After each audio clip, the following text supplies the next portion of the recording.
Hello everyone, and welcome back to the Mr. Bell. Now, I know a lot of you use these videos to sleep, so before you drift off, I thought it would be a fun idea if everyone can leave a comment to let me know where you are listening from in the world.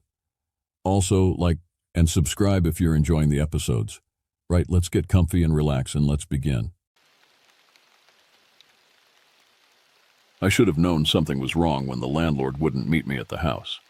"Just look under the third flower pot," Martha Henderson had said over the phone, her voice crackling through what sounded like a poor connection. "The key will be there. If you like it, just mail me the first month's rent and deposit. I trust you." Trust. In today's rental market, landlords don't trust anyone. They want credit checks, employment verification, references from your last 3 landlords, and probably a blood sample. The fact that Martha was willing to rent me this 3-bedroom Victorian house site unseen should have been my first red flag, but I was desperate. After my divorce, I'd been crashing on my brother's couch for 2 months, and his wife's patience was wearing thin. The passive-aggressive sticky notes on the bathroom mirror were getting more creative each day. When I saw the Craigslist ad for a house on Elm Street, beautiful Victorian, quiet neighborhood, available immediately, for half the market rate, I didn't ask questions. I should have. The house sat at the end of a dead-end street, separated from its neighbors by tall oak trees that seemed to lean inward, creating a natural barrier. It was beautiful, I'll give it that.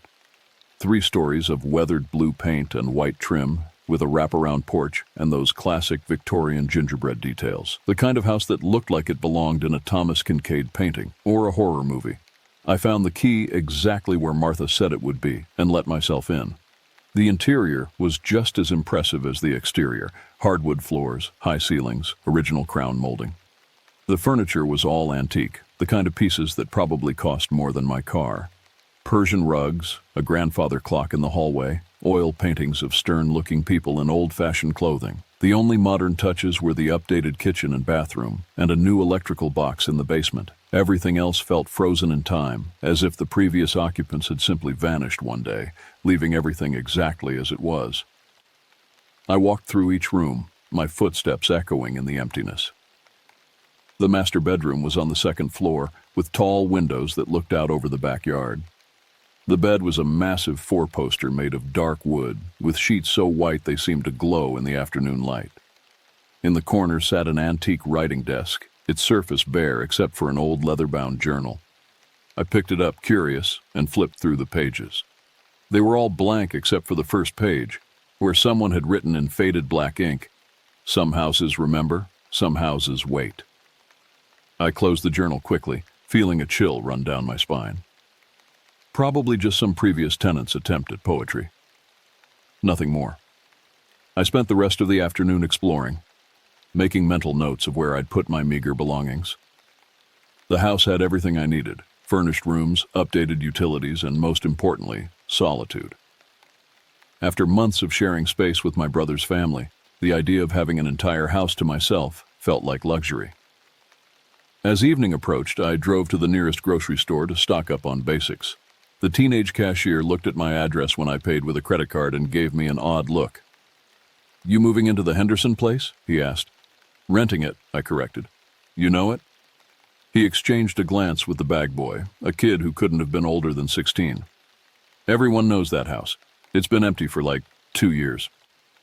"Well, it's not empty anymore," I said, trying to sound more confident than I felt. The bag boy leaned closer. "My mom used to clean houses in that neighborhood. She said the Hendersons left real sudden-like, middle of the night, left everything behind." "That's enough, Tyler," the cashier said sharply. "Don't scare the new guy." But as I drove back to Elm Street with my groceries, Tyler's words echoed in my head. Left real sudden-like, middle of the night. I pulled into the driveway as the sun was setting, casting long shadows across the yard. The house looked different in the twilight. Larger somehow, more imposing. The windows on the upper floors were dark, reflecting the orange sky like watchful eyes. I unloaded my groceries and let myself back in. The house felt different now, colder. I fumbled for the light switches, grateful when the warm glow of the table lamps pushed back the gathering darkness. I made myself dinner, a simple pasta dish, and ate it at the kitchen table while scrolling through my phone. No cell service. The isolation was more complete than I'd realized. There was a landline in the kitchen, an old rotary phone that looked like it belonged in a museum. I picked up the receiver and was relieved to hear a dial tone. After dinner, I unpacked my few belongings and settled into the master bedroom with a book. The bed was incredibly comfortable, the sheets soft and clean-smelling. I read for about an hour before my eyelids grew heavy. I was just drifting off to sleep when I heard it. Creak, creak, creak. Footsteps. Slow, deliberate, coming from somewhere below me. I sat up, listening intently. The sound continued for several minutes, someone walking back and forth across what sounded like the living room. I grabbed my phone to call the police, then remembered I had no service. My heart pounding, I crept to the bedroom door and listened. The footsteps had stopped. Silence. I waited for what felt like hours, straining to hear any sound. Nothing. Finally, I convinced myself it was just the old house settling. Victorian houses made noise, everyone knew that. The wood expanded and contracted with temperature changes. It was perfectly normal. I climbed back into bed, pulling the covers up to my chin. But sleep didn't come easily. Every small sound, the wind in the trees, the grandfather clock chiming the hours, made me jump. It wasn't until nearly dawn that I finally fell asleep, and when I did, I dreamed of empty rooms and watching eyes and something dark moving through the shadows of my new home. When I woke up the next morning, sunlight streaming through the bedroom windows, the fears of the night seemed silly. Of course, an old house made noise. I was just on edge from the move, from starting over in a new place. It would take time to adjust. But as I made my coffee in the kitchen, I noticed something that made my blood run cold. There, on the hardwood floor of the living room, were muddy footprints. Footprints that definitely hadn't been there when I went to bed. I stared at the muddy footprints for a long time, my coffee growing cold in my hands. They formed a clear path across the living room floor, from the front door to the staircase and back again. The same slow, deliberate pattern I'd heard the night before. My first rational thought was that someone had broken in, but the front door was still locked, the chain still in place. I checked every window, every possible entry point. Everything was secure. The footprints were adult-sized, larger than mine, and the mud was still slightly damp. Whoever had made them had been here recently. Very recently. I cleaned them up with paper towels, my hands shaking slightly. There had to be an explanation. Maybe the previous tenants had hidden a spare key somewhere, and someone was still using it. Maybe Martha had forgotten to mention that someone else had access to the house. I called her number, but it went straight to voicemail. Her message was brief and crackling with static. "You've reached Martha Henderson. Leave a message." Beep. "Hi, Martha, this is your new tenant at the Elm Street house. I was wondering if anyone else has access to the property. I found some evidence that someone might have been inside last night. Could you call me back? I'm at..." I realized I didn't know the landline number. "I'll call you again later." I spent the day exploring the neighborhood, partly to get familiar with the area and partly because I needed to get out of the house. Elm Street was quiet, tree-lined, the kind of place where people kept their lawns trimmed and their secrets buried. I tried talking to a few neighbors, but most seemed reluctant to engage. An elderly woman walking her dog crossed the street when she saw me coming from the direction of my house.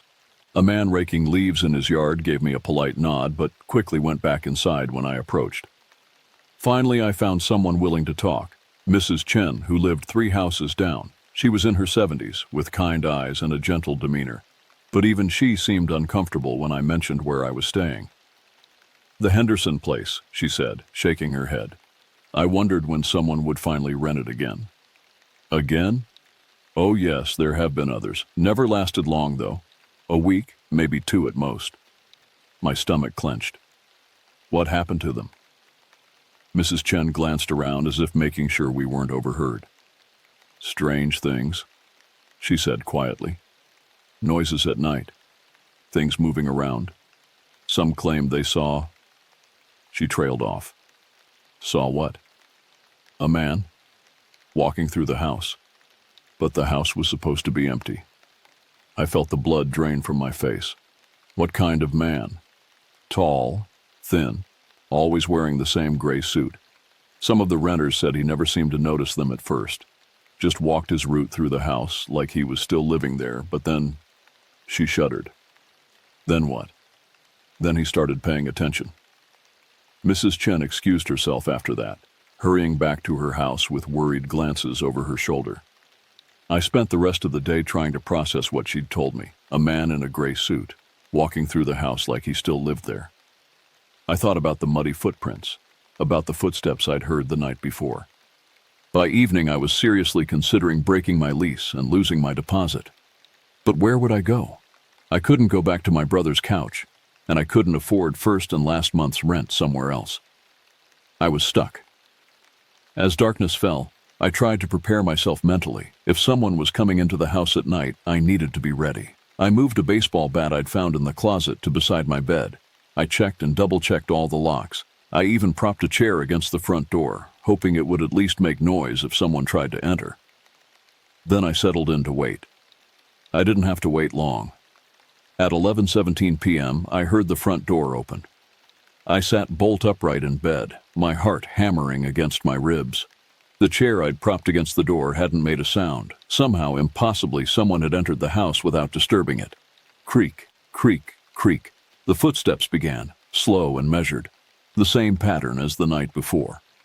I grabbed the baseball bat and crept to the bedroom door, pressing my ear against the wood. The footsteps moved across the living room, paused at the bottom of the staircase, then continued to what sounded like the kitchen. I could hear cupboard doors opening and closing as if someone was searching for something. I made a decision that would haunt me for the rest of my life. Instead of staying safely in my room, I decided to confront whoever was in my house. I eased the bedroom door open and stepped onto the landing. The hallway was dark, lit only by the faint moonlight coming through the windows. I could see the staircase curving down into deeper shadows below. The sounds from the kitchen continued, drawers sliding open, the soft thud of items being moved around. I started down the stairs, the baseball bat gripped tightly in my hands. Each step seemed to echo like thunder in the silence. Halfway down, I could see into the kitchen through the arched doorway. A man stood with his back to me, tall and thin, wearing a gray suit that looked decades out of fashion. He was methodically going through the kitchen drawers, his movements precise and purposeful. "Hey!" I shouted, trying to sound braver than I felt. "What the hell are you doing in my house?"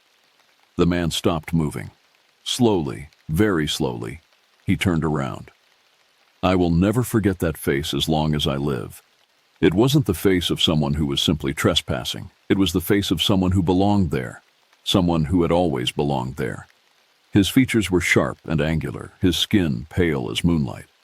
But it was his eyes that made my blood freeze. They were completely black, like pools of oil, and they looked at me with a mixture of surprise and anger. "Your house?" he said, and his voice was like autumn leaves scraping across pavement. "This has never been your house." I stumbled backward up the stairs, the baseball bat forgotten in my panic. The man, if he was a man, took a step toward me. "You're in my kitchen," he said, "sleeping in my bed, living in my house." I turned and ran, taking the stairs 3 at a time. I slammed the bedroom door behind me and turned the lock, knowing even as I did it that a simple door lock wouldn't keep out whatever I'd just seen. I pressed my back against the door and listened. For a moment, there was silence. Then I heard him climbing the stairs, each footstep deliberate and unhurried. Creak, creak, creak. He reached the landing and stopped outside my door. The doorknob turned slowly, testing the lock. "You can't hide in there forever," he said, his voice muffled by the wood. "This is my house, my room, my bed."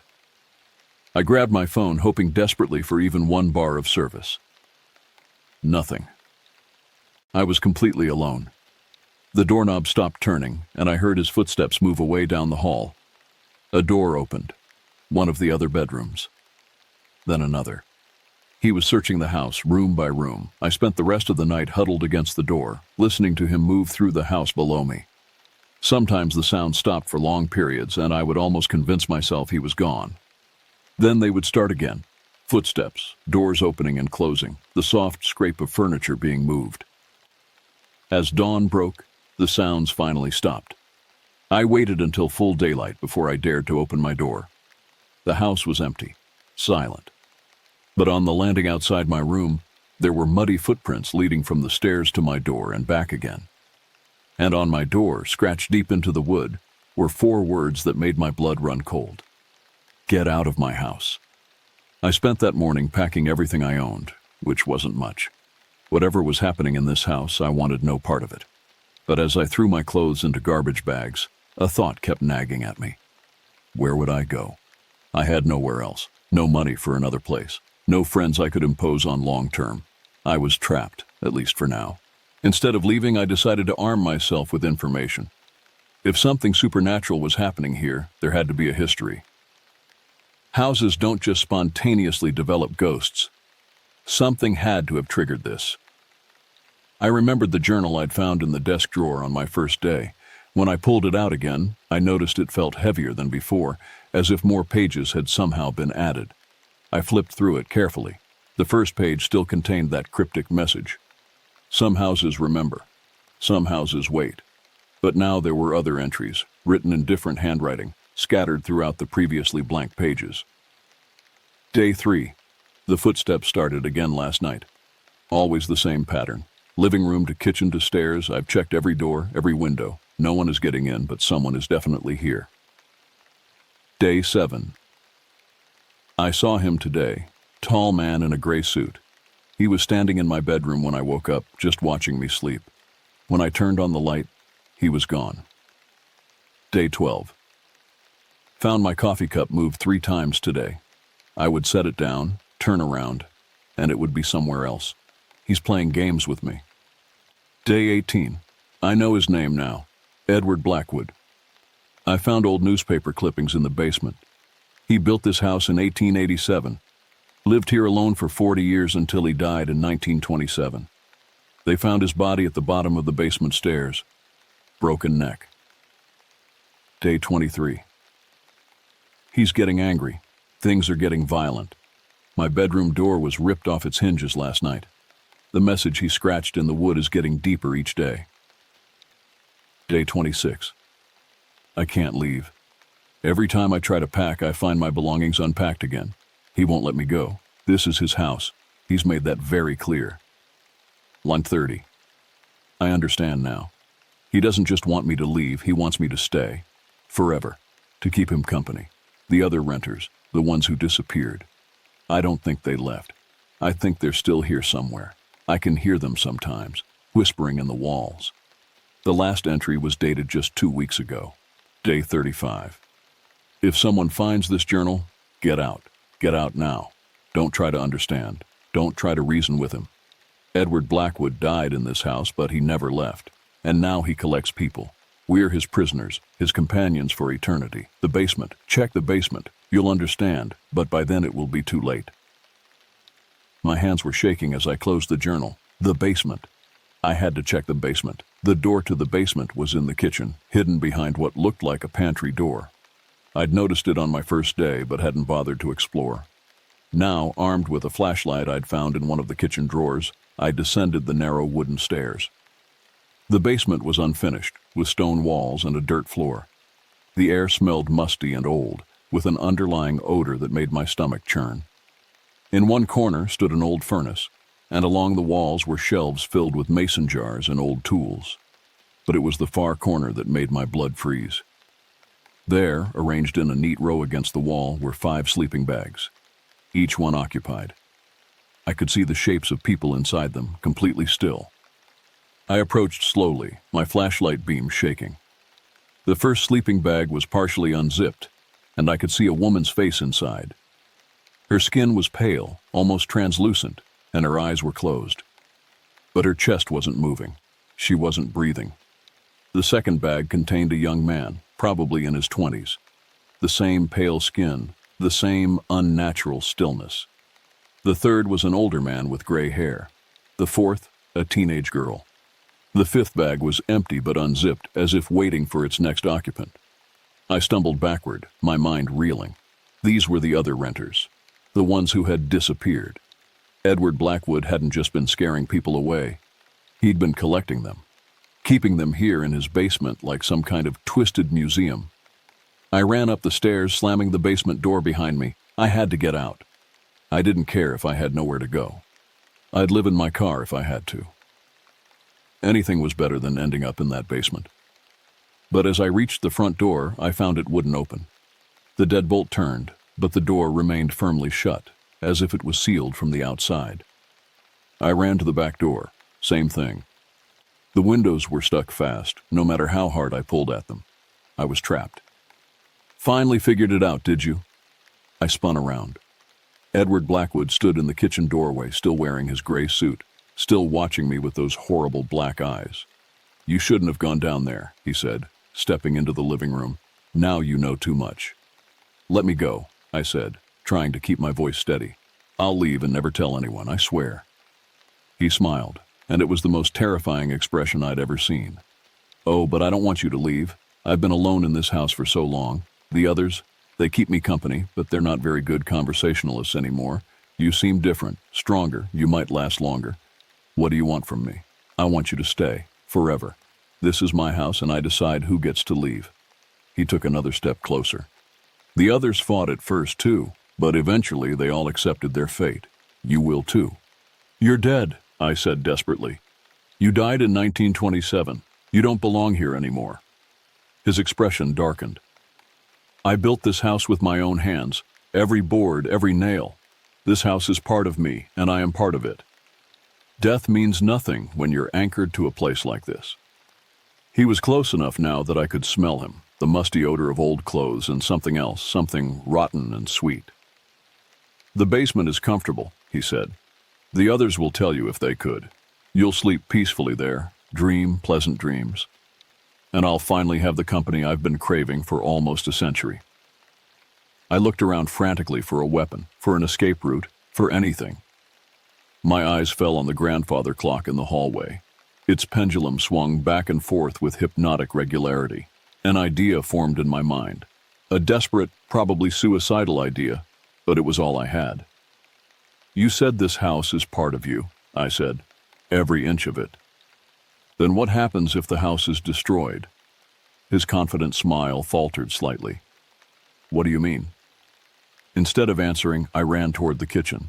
I could hear him behind me, his footsteps no longer slow and measured, but quick and angry. I reached the stove and turned all the burners on high, then yanked the gas line loose from the wall. The smell of natural gas filled the air immediately. What are you doing? Edward shouted. But there was fear in his voice now. Real fear. If I can't leave, I said, backing toward the living room, then we'll all leave together. I pulled out my lighter, a cheap plastic thing I'd been using to light candles, and held it up. No! Edward lunged toward me, but I flicked the lighter. The explosion threw me across the room and into darkness. I woke up in a hospital bed with the worst headache of my life. Easy there, a voice said. You've been out for 3 days.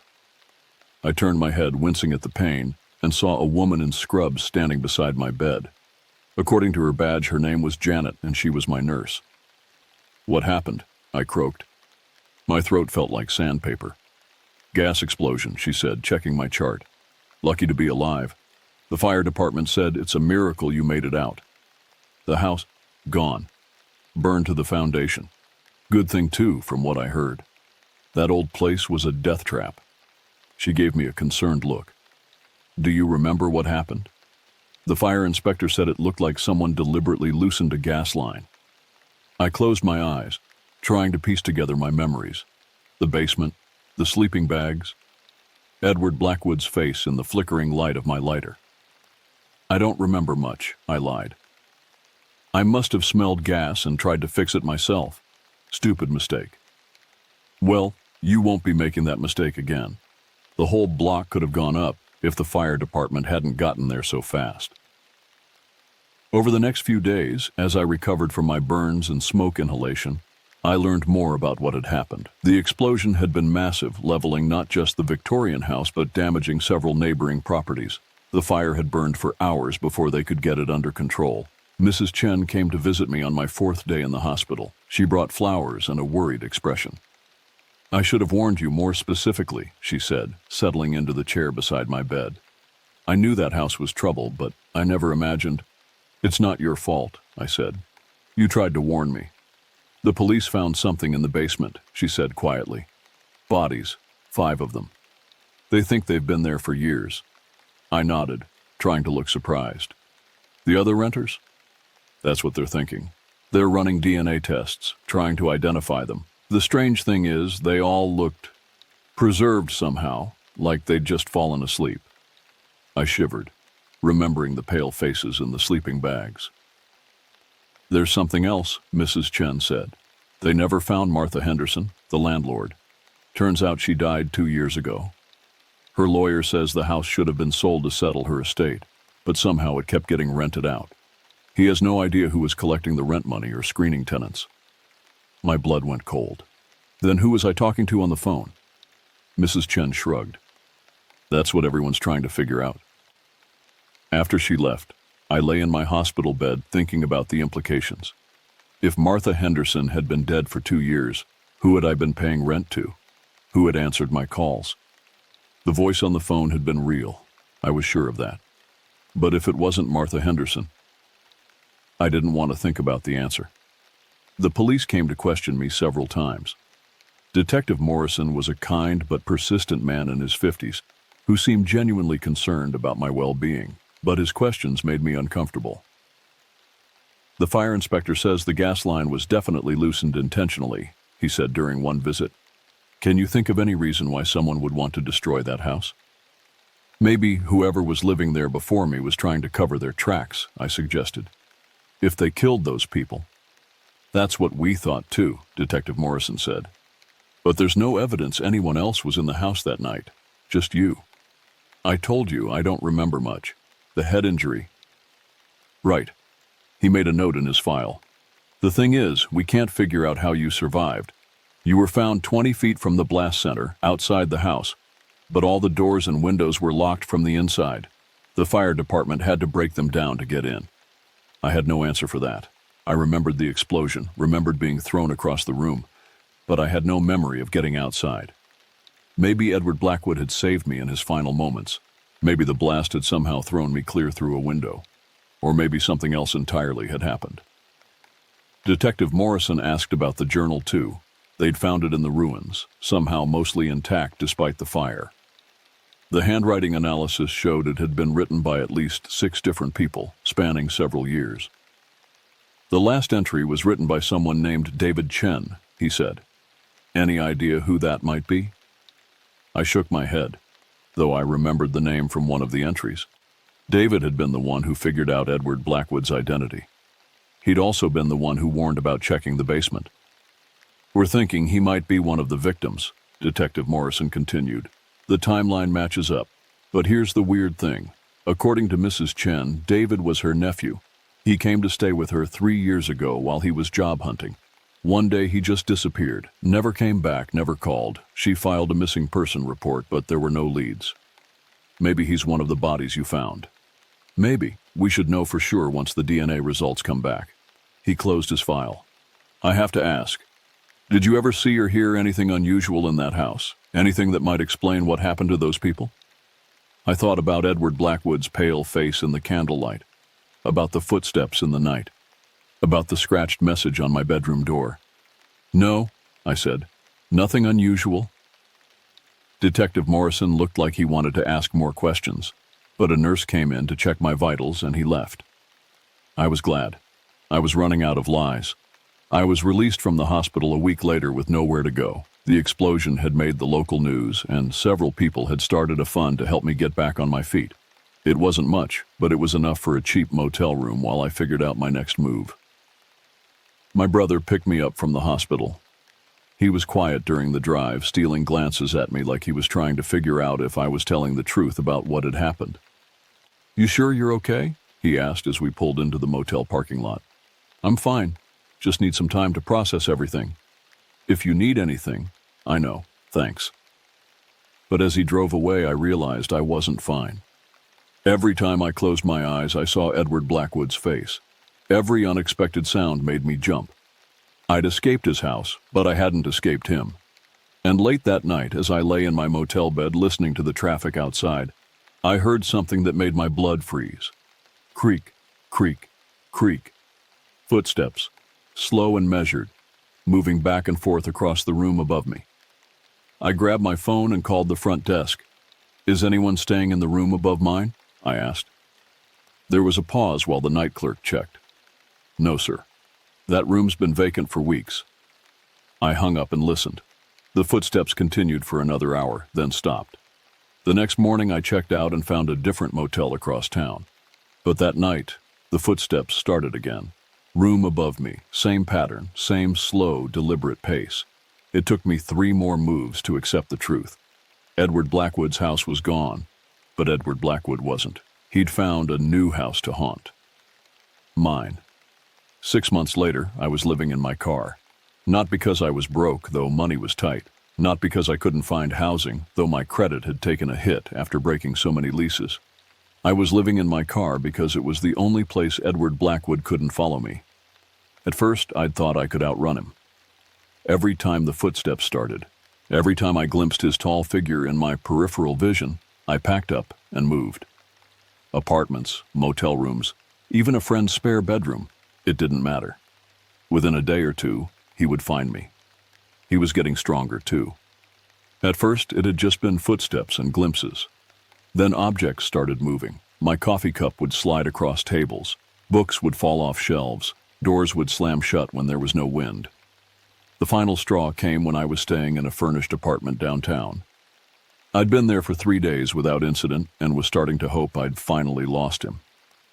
Then I woke up one night to find him standing at the foot of my bed, solid as life, wearing that same gray suit. "You can't run forever," he said, his voice as clear as if he were actually alive. "I've been patient, but my patience is wearing thin." I scrambled out of bed and grabbed my baseball bat. I'd bought a new one after the fire. But when I swung it at him, it passed right through his body like he was made of smoke. "You destroyed my house," he continued, unaffected by my attempt to hit him. "My anchor to this world. But you've given me something better. You've given me yourself." "What do you mean?" "You were in my house when it burned. You breathed the same air, walked the same floors, slept in the same bed. We're connected now, you and I, bound together." His smile was terrifying. "Where you go, I go." That's when I realized the truth. It wasn't the house that was haunted. It was me. I left that apartment the same night and haven't had a permanent address since. My car became my home, my office, my sanctuary. I'd drive during the day, working odd jobs that paid cash, and sleep in different parking lots every night. Rest stops, 24-hour diners, hospital parking lots, anywhere with lights and people nearby. Because Edward Blackwood was weaker around other people. He could still manifest. I'd catch glimpses of him in my rearview mirror or standing just outside the reach of streetlights, but he couldn't interact with the physical world as strongly when there were witnesses around. I tried everything to get rid of him. I went to churches, thinking maybe holy ground would help. The priests were kind but skeptical. One of them suggested I might be suffering from PTSD, which was probably true, but didn't explain why security cameras had captured footage of a tall man in a gray suit following me through a grocery store, even though no one else could see him. I visited psychics and mediums, most of whom were obvious frauds. But one, an elderly woman named Margot who lived in a cluttered apartment above a tattoo parlor, took one look at me and gasped. "You're being hunted," she said. "Something old, something angry." I told her the whole story, the house, the basement, the explosion. She listened without skepticism, nodding occasionally. "You destroyed his anchor," she said when I finished. "But in doing so, you became his new anchor. He's tethered to you now instead of the house. How do I get rid of him?" "You can't, not while you're alive." She leaned forward, her eyes intense. "He's waiting for you to weaken, to give up. When you do, he'll take you. Your soul will become his property, just like those people in the basement.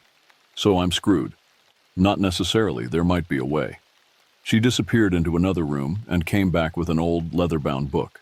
Spirits like this one are driven by obsession, in his case the need to possess and control, but that obsession can be turned against him.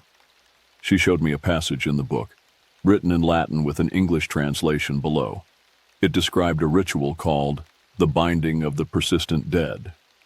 "It's dangerous," she warned. If it fails, you'll be trapped with him forever. But if it works, he'll be banished to whatever comes after death. The ritual required me to confront Edward directly, in a place where the barrier between life and death was thin.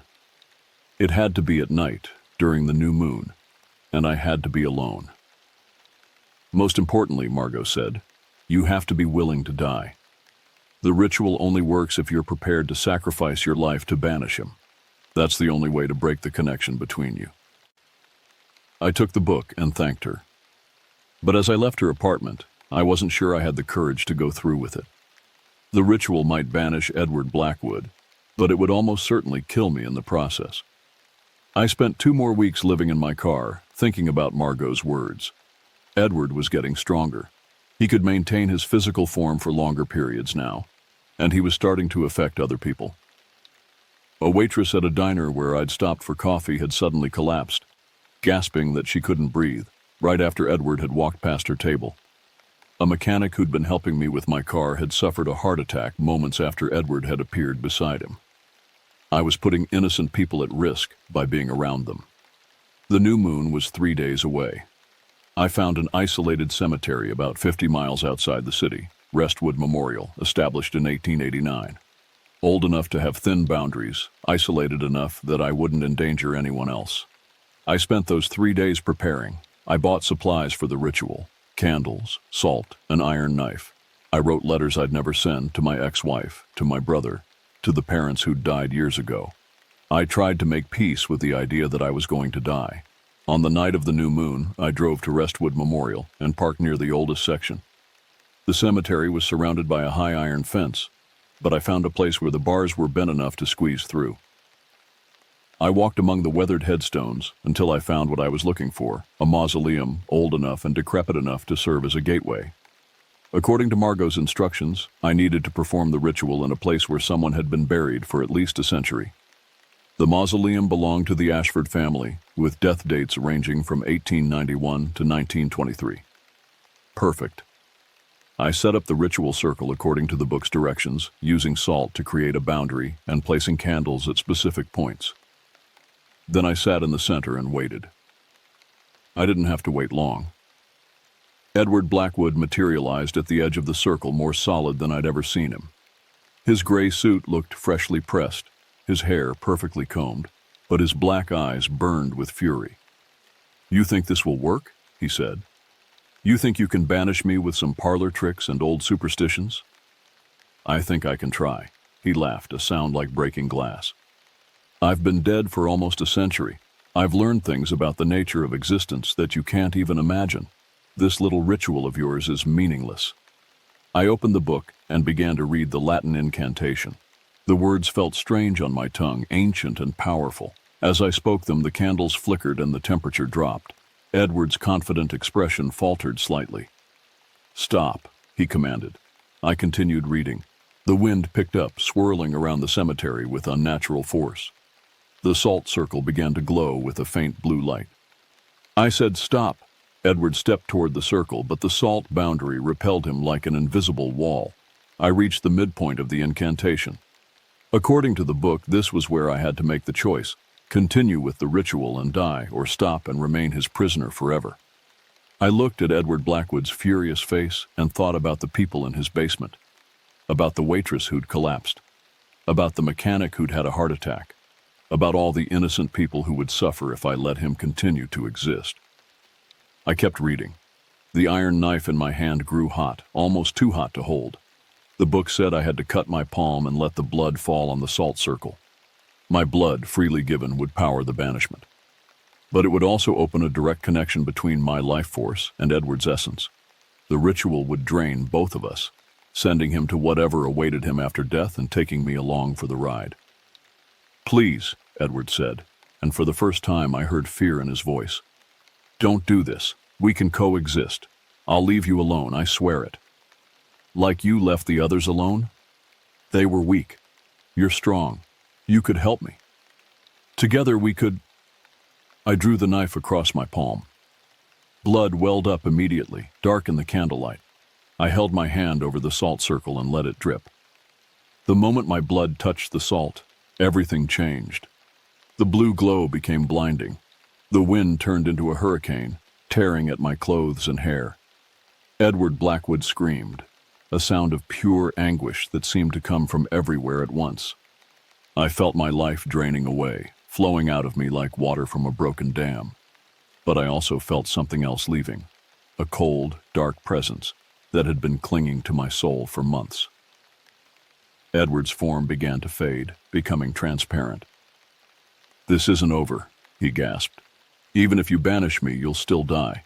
The ritual will kill you too." "I know," I said, though speaking was becoming difficult. "It's worth it." His face twisted with rage and desperation. "Then I'll see you on the other side. Death won't protect you from me forever." The light from the salt circle grew brighter, becoming painful to look at. Edward Blackwood's scream rose to an inhuman pitch, then abruptly cut off. When the light faded, he was gone. I collapsed inside the circle, my vision going dark. My hand was still bleeding, and I could feel my heartbeat slowing. The ritual had worked, but Margot had been right. The cost was my life. As consciousness faded, I thought I saw figures approaching through the cemetery. People in old-fashioned clothes, their faces kind and peaceful. Maybe they were the souls Edward had trapped, finally free to move on. Maybe they were coming to guide me to whatever came next. Or maybe I was just hallucinating as my brain shut down. Either way, I wasn't afraid anymore.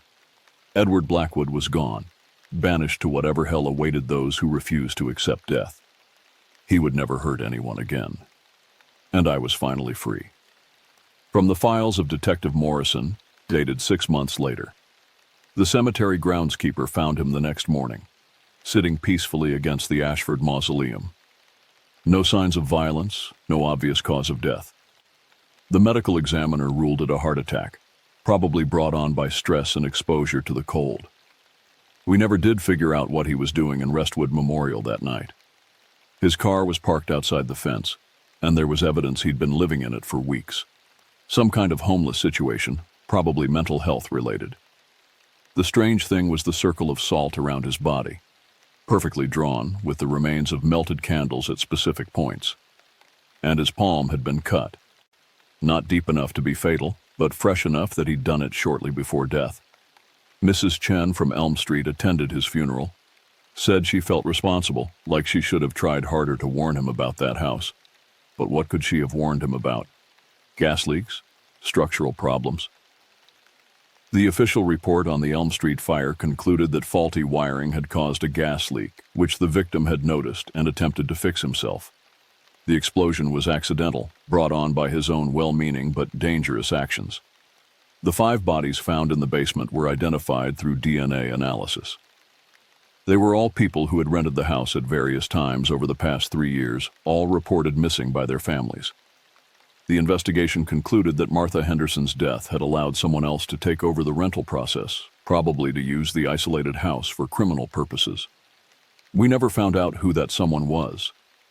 The case is officially closed, but sometimes I still think about it, especially on quiet nights when I'm working late at the station. Something about the whole situation never sat right with me.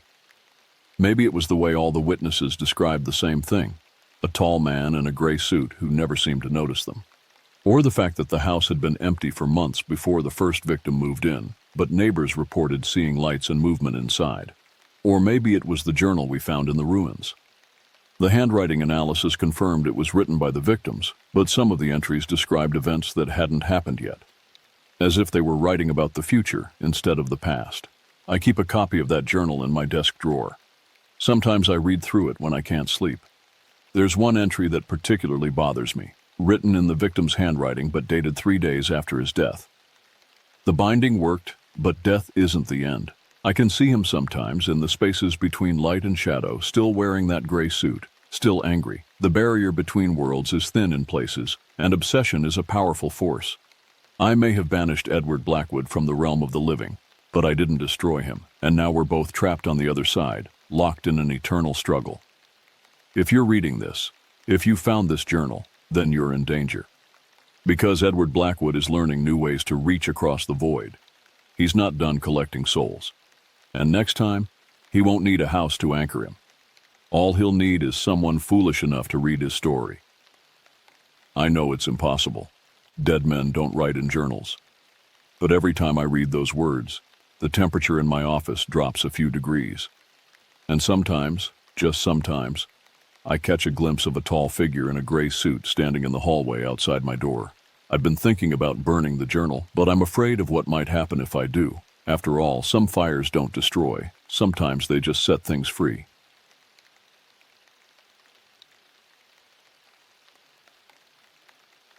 I need help. I know how this sounds, but I'm writing this because I don't know where else to turn. I moved into a rental house 3 weeks ago, and things have been wrong. I've read enough stories online to know people will say I'm making this up, but I swear on everything I hold dear that this is real. If anyone has experienced something similar, please tell me I'm not losing my mind. I found the house on Elm Street through a Facebook Marketplace ad that seemed too good to be true. 3 bedrooms, 2 baths, fully furnished in a decent neighborhood, all for $800 a month. The landlord, Mrs. Chen, met me there on a Tuesday afternoon in late October. She was pleasant enough, a woman in her 60s with kind eyes that seemed to hold some unspoken sadness. The previous tenant left suddenly, she explained as we walked through the surprisingly well-maintained rooms. Had to relocate for work, left most of his furniture, which works out well for you, I suppose. The house had that generic rental smell, a mixture of carpet cleaner and air freshener trying to mask something else underneath. The kind of smell that makes you wonder what happened here before. But I was desperate. My previous roommate had bailed on our lease, leaving me scrambling to find somewhere affordable. In this market, I couldn't afford to be picky. I can move in this weekend, I told her, trying to sound more confident than I felt. Mrs. Chen paused at the kitchen window looking out at the small backyard. There are just a few house rules, she said, still not meeting my eyes. No loud music after 10 p.m. Keep the thermostat above 68 degrees. The pipes freeze easily. And she hesitated. Don't leave any windows open on the second floor at night. I laughed. Planning to keep the heat bills down? She didn't smile back. Something like that. The paperwork was minimal. First month's rent and a small deposit. No credit check, no references required. Looking back, I should have seen those as red flags. But I was focused on the low rent and the fact that I could move in immediately. That first weekend, I threw myself into making the place feel like home. I rearranged furniture, hung pictures, and stocked the fridge. The house had good natural light during the day, and the furnished rooms were actually tasteful. Nothing like the typical rental properties I'd seen before. Whoever had lived here previously had decent taste. The only odd thing I noticed was how quiet it was at night. Not peaceful quiet, unnaturally quiet. I grew up in apartments where you could hear neighbors' conversations through thin walls, cars passing on busy streets, dogs barking. But after 10 p.m., this house sat in a bubble of absolute silence that felt almost oppressive. It was the kind of quiet that made you hyper-aware of your own breathing, your own heartbeat. My first week passed without incident. I worked my remote job from the converted den, video called friends and family, ordered takeout. Normal life stuff. I even started to feel good about the move. The quiet nights meant better sleep, and I was finally saving money on rent. But in the middle of the second week, things started to change. It began with the scratching. The first time I heard it, I was lying in bed around midnight, scrolling through my phone. A soft scratching sound from somewhere above me, like fingernails dragging across wood. I lived in a single-story house, so it had to be coming from the attic. Probably a squirrel or raccoon, I thought. Old houses attract critters. I made a mental note to mention it to Mrs. Chen and went back to my phone. The scratching continued for about 10 minutes, then stopped abruptly. The next night it happened again. Same time, same duration, same rhythmic scratching. This time I actually got up and walked around the house trying to pinpoint the source. It definitely seemed to be coming from above, but the sound was clearest in the hallway between the 2 guest bedrooms, rooms I barely used since moving in. On the third night, I was ready with my phone's voice recorder. I wanted evidence, something to show the landlord. The scratching started right on schedule at midnight, but when I played back the recording the next morning, there was nothing but silence. That's when I started to question my own sanity. I convinced myself I was stressed from the move, maybe hearing things that weren't there. Work had been demanding lately, and I hadn't been sleeping well despite the quiet nights. Stress can do weird things to your brain. I'd read about that online. But then came the footsteps. It was a Thursday night when I first heard them, slow, deliberate footsteps moving across what sounded like the floor directly above my bedroom. Which was impossible, because there was no second floor. Just an attic that, according to Mrs. Chen, was only accessible from outside and was mostly just insulation and old Christmas decorations. The footsteps started around 12:30 a.m., about 30 minutes after the scratching stopped. They moved in a steady pattern, 3 steps, pause, 3 steps, pause, like someone pacing back and forth in a small space.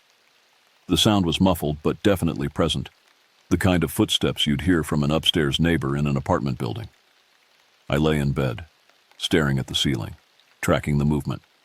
The footsteps would go from roughly above my dresser to above the foot of my bed, pause, then return. Over and over, for exactly 20 minutes. Then silence. I grabbed a flashlight and went outside to look at the roofline. The house was definitely single-story, with a steep-pitched roof that could accommodate an attic space. There was a small vent near the peak, but no obvious way to access the attic from inside that I could find. The next morning, I called Mrs. Chen. "Oh, that old house makes all sorts of noises," she said when I described what I'd been hearing. "Settling sounds, you know. The wood expands and contracts with temperature changes."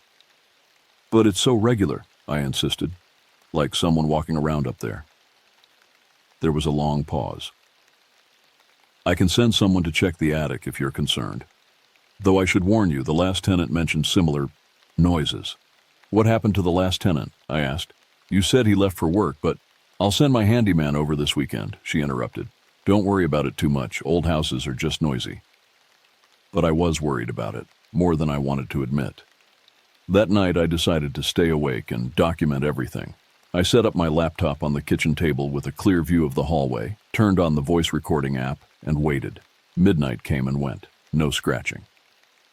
12:30 a.m. passed. No footsteps. I felt foolish sitting there in the dark with my laptop like some wannabe ghost hunter. Maybe Mrs. Chen was right. Maybe it was just house sounds, and my anxiety about the move was making me hypersensitive to every creak and groan. I was about to give up and go to bed when I heard something that made my blood freeze. From somewhere in the house came a sound I hadn't heard before, a soft, rhythmic tapping. 3 taps, pause, 3 taps, pause. It sounded like someone knocking on a door or tapping on glass, but it was coming from inside the house. The tapping moved, starting from what sounded like the living room, then shifting to the hallway, then to the kitchen. Getting closer.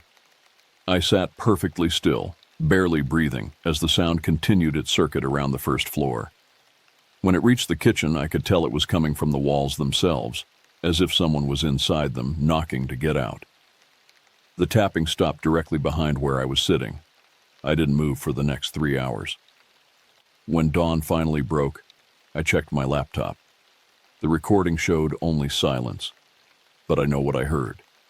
Mrs. Chen's handyman, a weathered man named Pete, arrived Saturday morning with a ladder and a skeptical expression. He was the kind of guy who'd probably seen every weird home maintenance issue imaginable, and I could tell he thought I was just another anxious renter jumping at normal house sounds.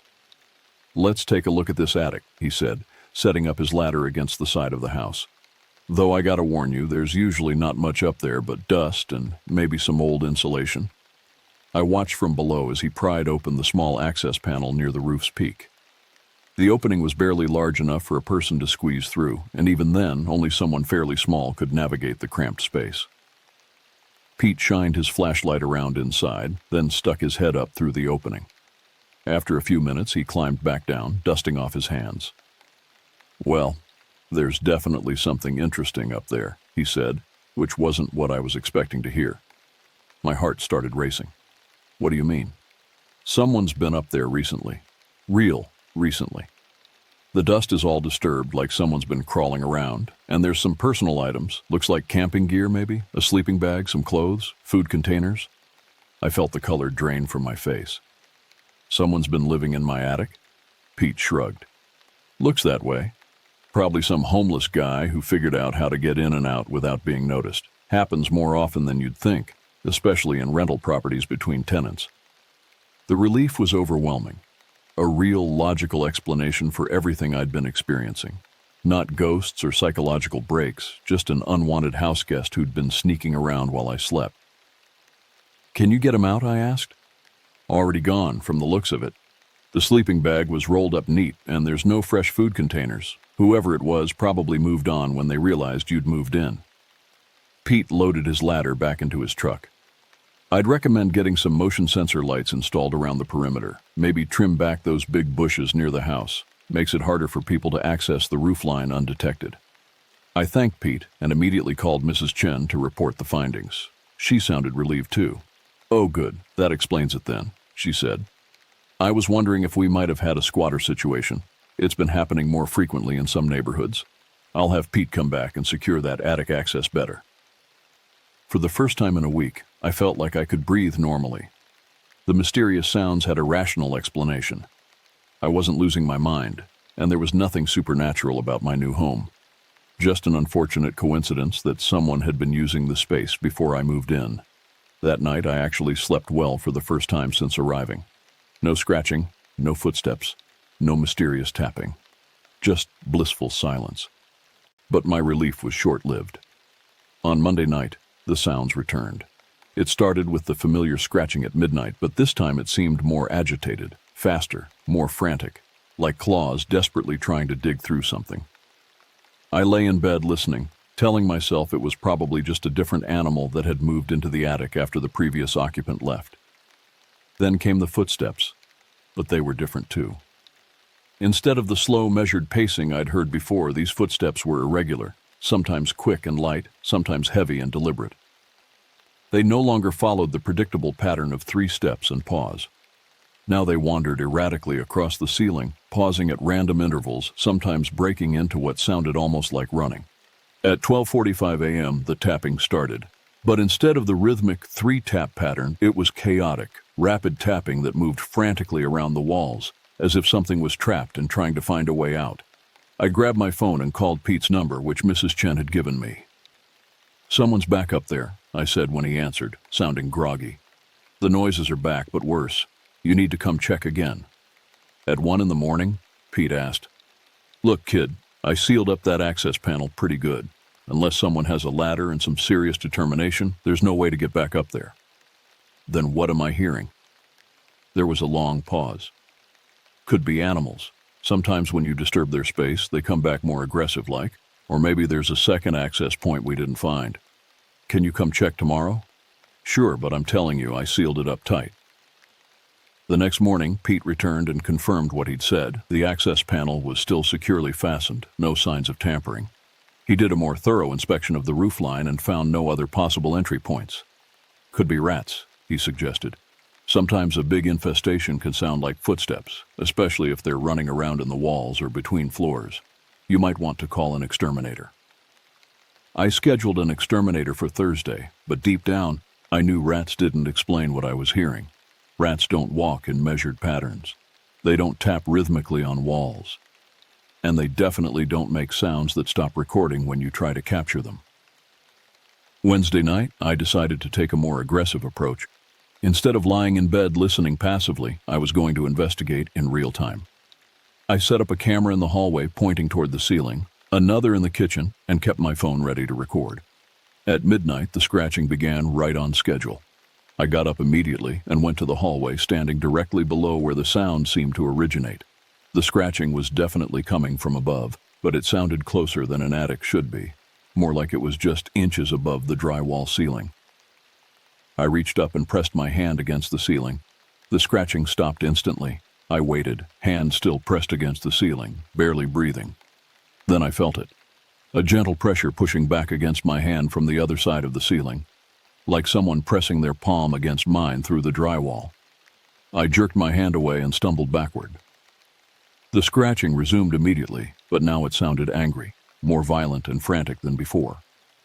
At 12:30, the footsteps started, and this time I could feel them.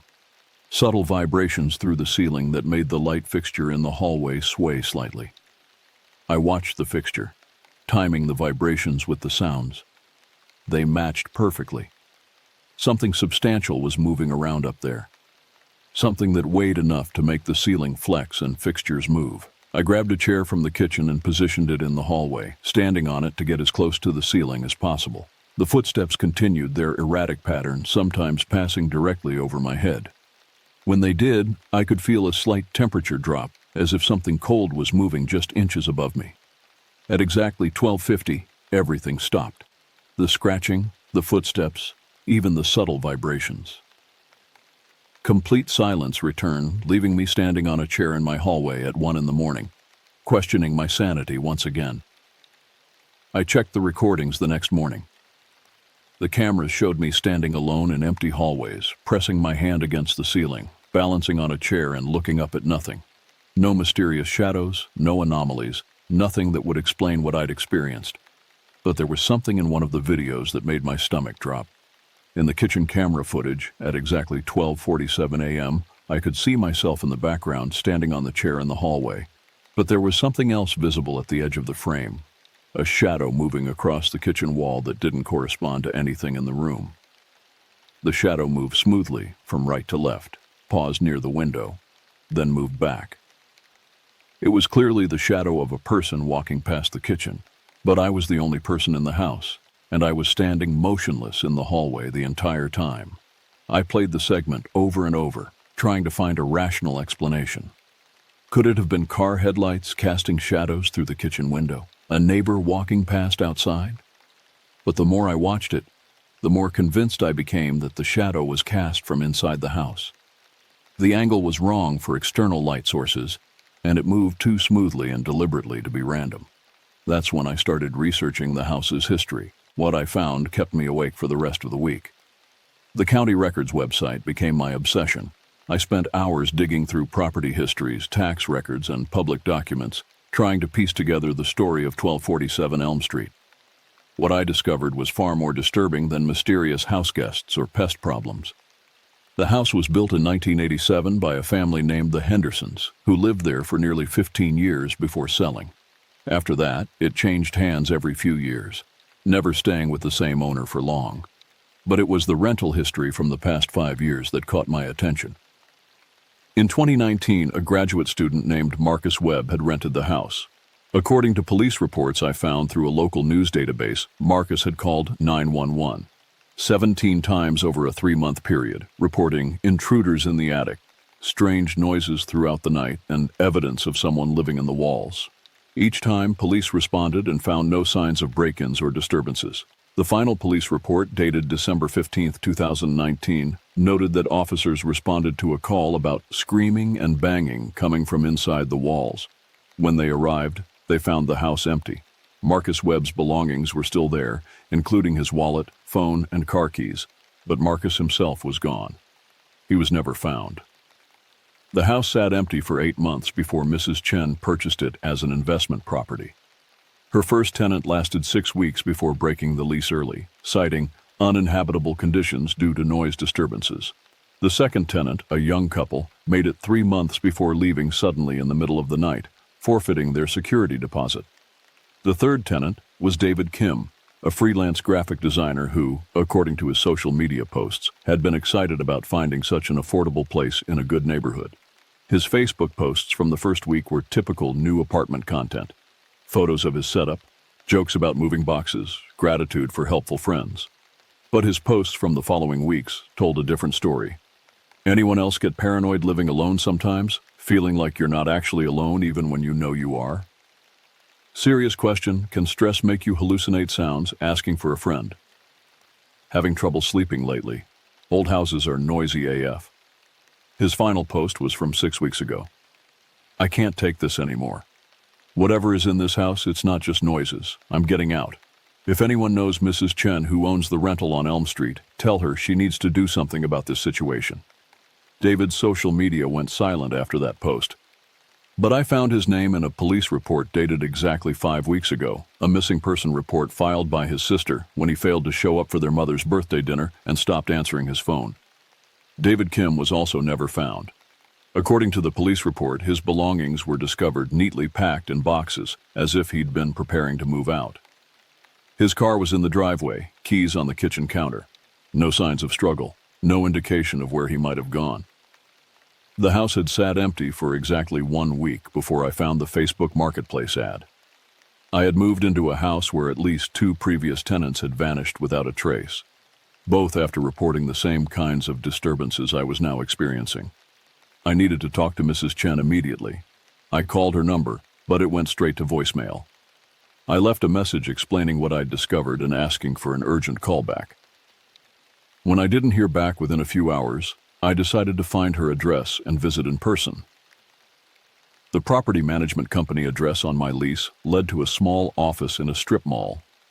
The sign read, Chen Property Solutions, but when I looked through the window, the office appeared to have been empty for months.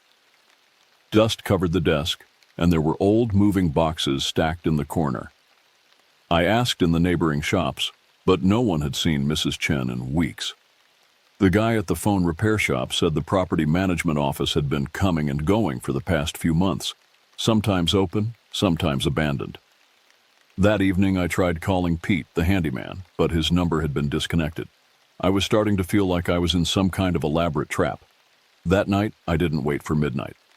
I positioned myself in the living room with my laptop, phone, and a baseball bat I'd found in the garage, determined to figure out once and for all what was happening in this house.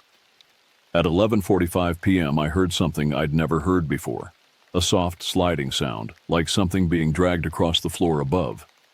It moved slowly from one side of the house to the other, pausing occasionally as if the burden was heavy.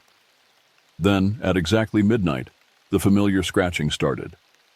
But this time, I was ready for it. I stood up and shouted as loud as I could, "I know you're up there. I know what happened to Marcus and David. What do you want?" The scratching stopped immediately. For a moment, the house was perfectly silent. Then I heard something that made every hair on my body stand up, a voice, muffled but clearly audible, coming from somewhere above the living room ceiling. "Help! Me!" It was weak, desperate, barely more than a whisper. But it was definitely a human voice. "Who are you?" I called back. "How can I help you?" "Can't get out." The voice was clearer now, and I could tell it was coming from a specific spot near the center of the living room ceiling. I dragged a chair over and climbed up, pressing my ear against the drywall. "Where are you?" I whispered. "Behind the walls. She trapped us." "Us. Plural. Who trapped you? Mrs. Chen?" "Not Chen. She's dead. Been dead months." My blood turned to ice. "Then who am I paying rent to?" The voice was getting weaker. "Don't trust anyone. She collects us. Who is she?" But the voice had gone silent. I pressed my ear harder against the ceiling, straining to hear anything else. Then, from directly above where I was listening, came a different voice. David's voice, I was somehow certain. "Get out," he whispered urgently. "Get out now, before she comes back. She's not done with you yet." I jumped down from the chair and grabbed my phone, dialing 911, with shaking hands. 911, what's your emergency?" "I'm at 1247 Elm Street," I said, trying to keep my voice steady. "There are people trapped in the walls or ceiling. I can hear them talking. They need help." "Sir, are you saying people are trapped inside your house?" "Yes, in the walls or attic. At least 2 people, maybe more. They're alive, but they can't get out. We're dispatching units to your location. Please stay on the line." While I waited for the police, the voices continued. Not just Marcus and David, but others. Whispered conversations from different parts of the house, all pleading for help, all warning me to run. By the time the police arrived, the voices had stopped. The house had returned to its oppressive silence, as if it were holding its breath.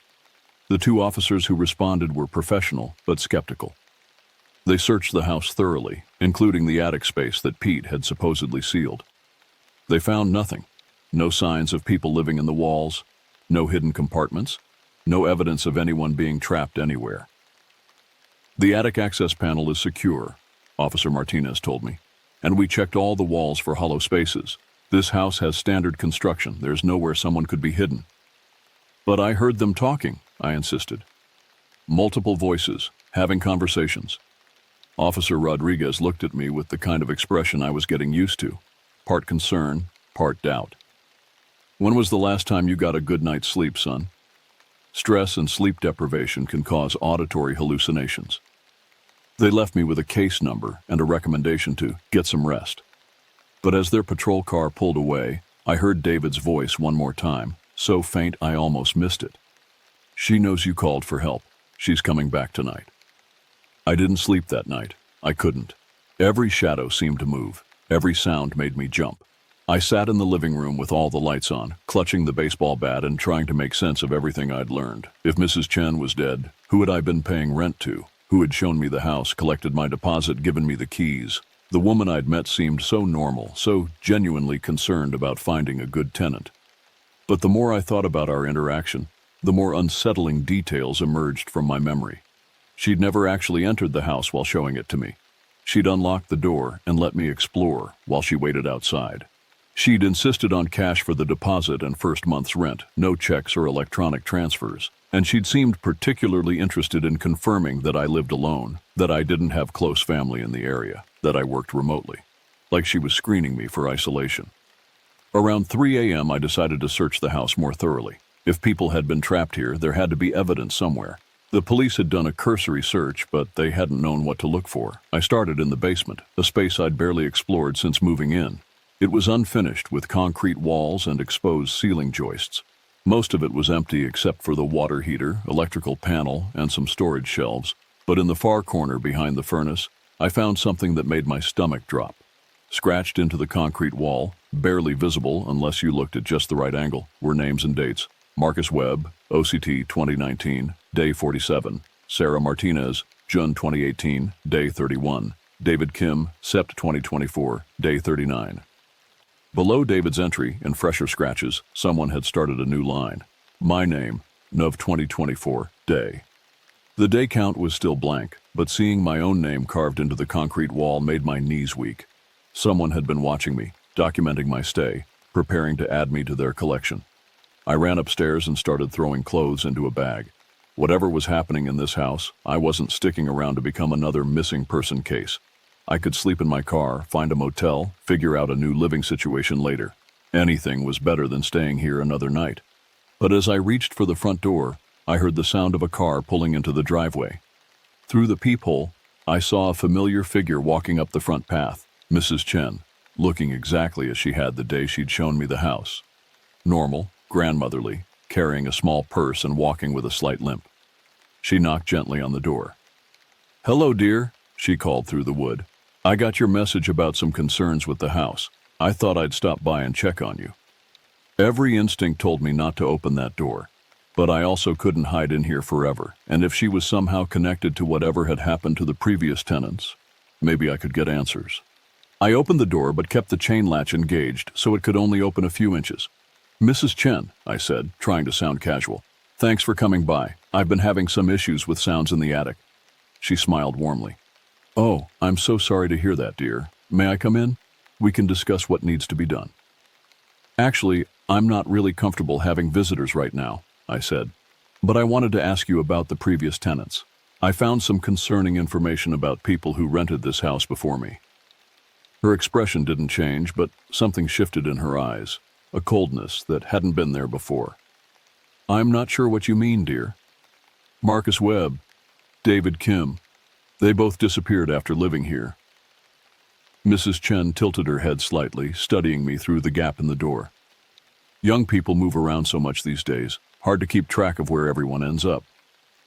The police think they might have been—" "The police," she interrupted, her voice taking on a different quality, sharper, less grandmotherly.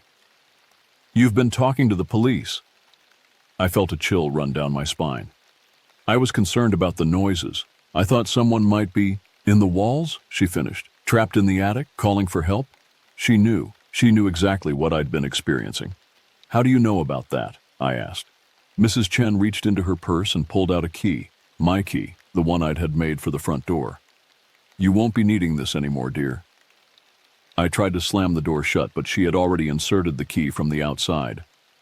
The chain latch snapped easily as the door swung open with inhuman force. Mrs. Chen stepped into the house, and as she crossed the threshold, something changed about her appearance. She seemed taller, her movements more fluid, and her kind eyes had become completely black. "Do you know how hard it is to find good tenants these days?" she said, closing the door behind her. "People are so suspicious, so paranoid. They research everything online, they call references, they want to see maintenance records. It's exhausting." I backed toward the kitchen, still holding the baseball bat. "What are you?" She laughed, and the sound was like breaking glass. "I'm a collector, dear. I collect people, specifically people who won't be missed. People who live alone, work remotely, don't have close family ties. People like you." "The others," I said. "Marcus, David, they're still alive?" "Oh yes, very much so. They're part of my collection now. They live in the spaces between spaces, the gaps in reality that exist in certain houses.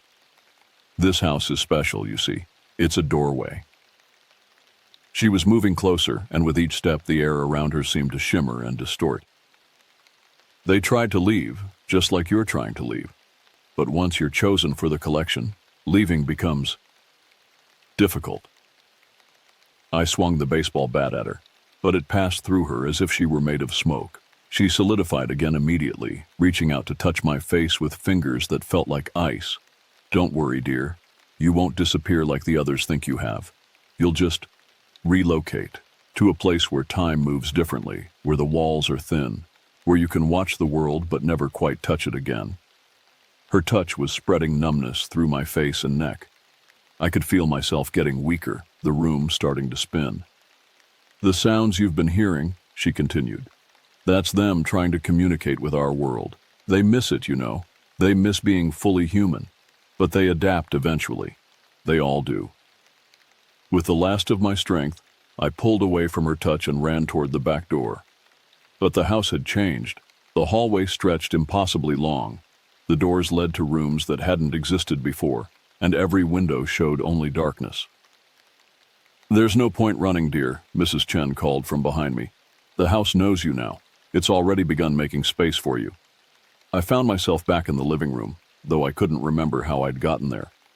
Mrs. Chen was sitting in my armchair, looking once again like a normal elderly woman. "Now then," she said pleasantly, "let's discuss your lease modification. I'm writing this from a place I can't fully describe. I'm still in the house on Elm Street, but it's not the same house. The walls are thinner here, translucent in some places, solid in others.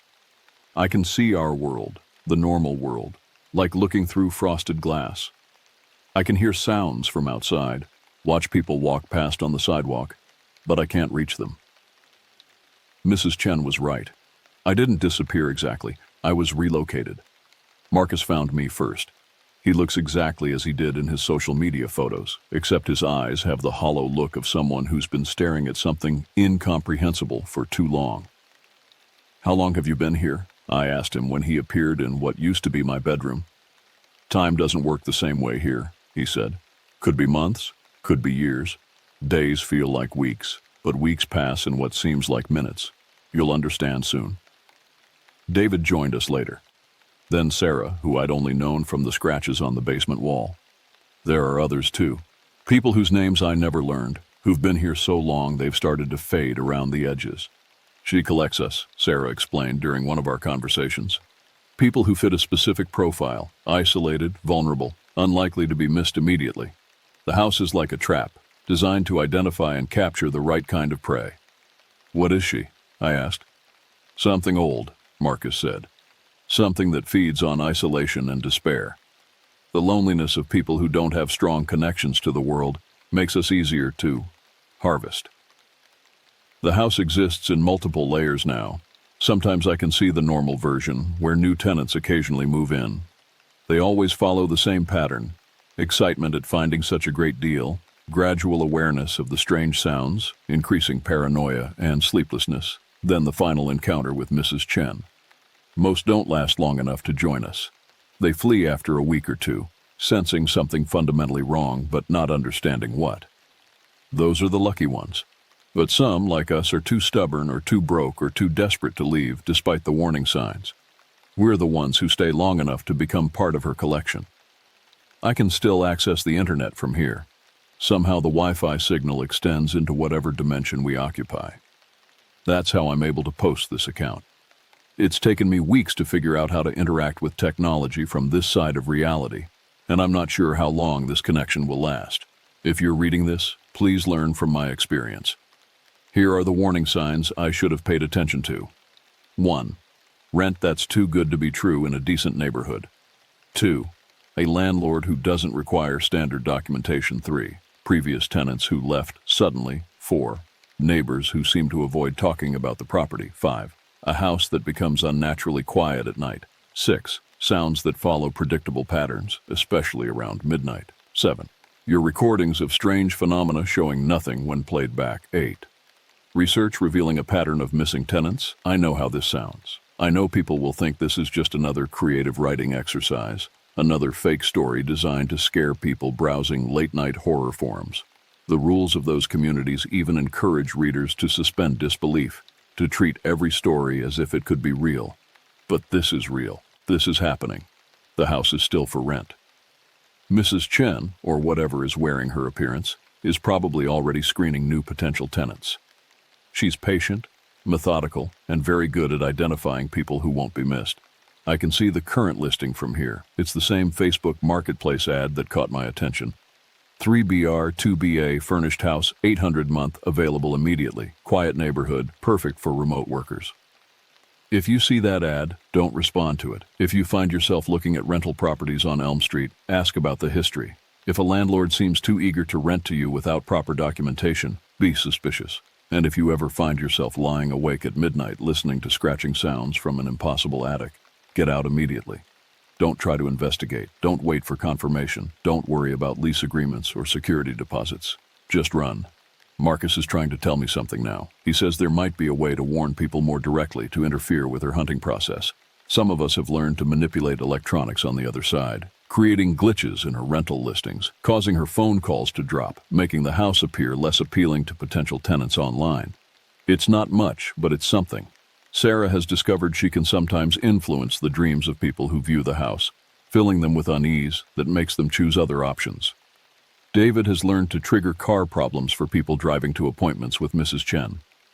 We're trying to fight back in the small ways available to us. But we need help from your side, too. If you see listings for 1247 Elm Street, report them as fraudulent. If you encounter someone who matches Mrs. Chen's description renting properties in residential neighborhoods, be suspicious. If you know someone who's gone missing after renting a too-good-to-be-true place, investigate the property history. Most importantly, trust your instincts. If a house feels wrong, if the rental situation seems off, if you start experiencing unexplained phenomena, leave. Your safety is worth more than affordable rent or convenience. I have to end this now. Mrs. Chen is coming back, and when she's here, it becomes harder for us to interact with your world. She doesn't like it when we try to communicate across the barrier. But I'll keep trying to post updates when I can. If you're someone who regularly reads horror stories online, remember this one. Share it. Make people aware that not all monsters are fictional. Some of them are landlords. Update, Nov 28, 2024, 3:47 a.m. She knows I've been posting. She says if I continue trying to warn people, she'll move me deeper into the collection, where the barriers are thicker and communication becomes impossible. I'm going to try to post as much as I can before that happens. Look for my username on horror forums. I'll be sharing everything I've learned about identifying these kinds of traps. Update, Nov 29, 2024, 12:03 a.m. I can barely connect anymore. If you're reading this, please share it. Make copies. Don't let this information disappear with me. The house is still active. She's still hunting. Someone needs to stop her. Final update, Nov 29, 2024, 11:59 p.m. I can hear her coming up the stairs. This is the last time I'll be able to post. To my family, if any of you ever see this, I'm sorry I didn't call more often. I'm sorry I was too proud to ask for help when I needed it. I love you all. Remember, 1247 Elm Street. Don't let anyone else fall into this trap. The scratching is starting again, but now I know. We're the ones making the sounds. We're the ones trapped in the walls trying to warn whoever comes after us. Please, don't let our warnings go unheard.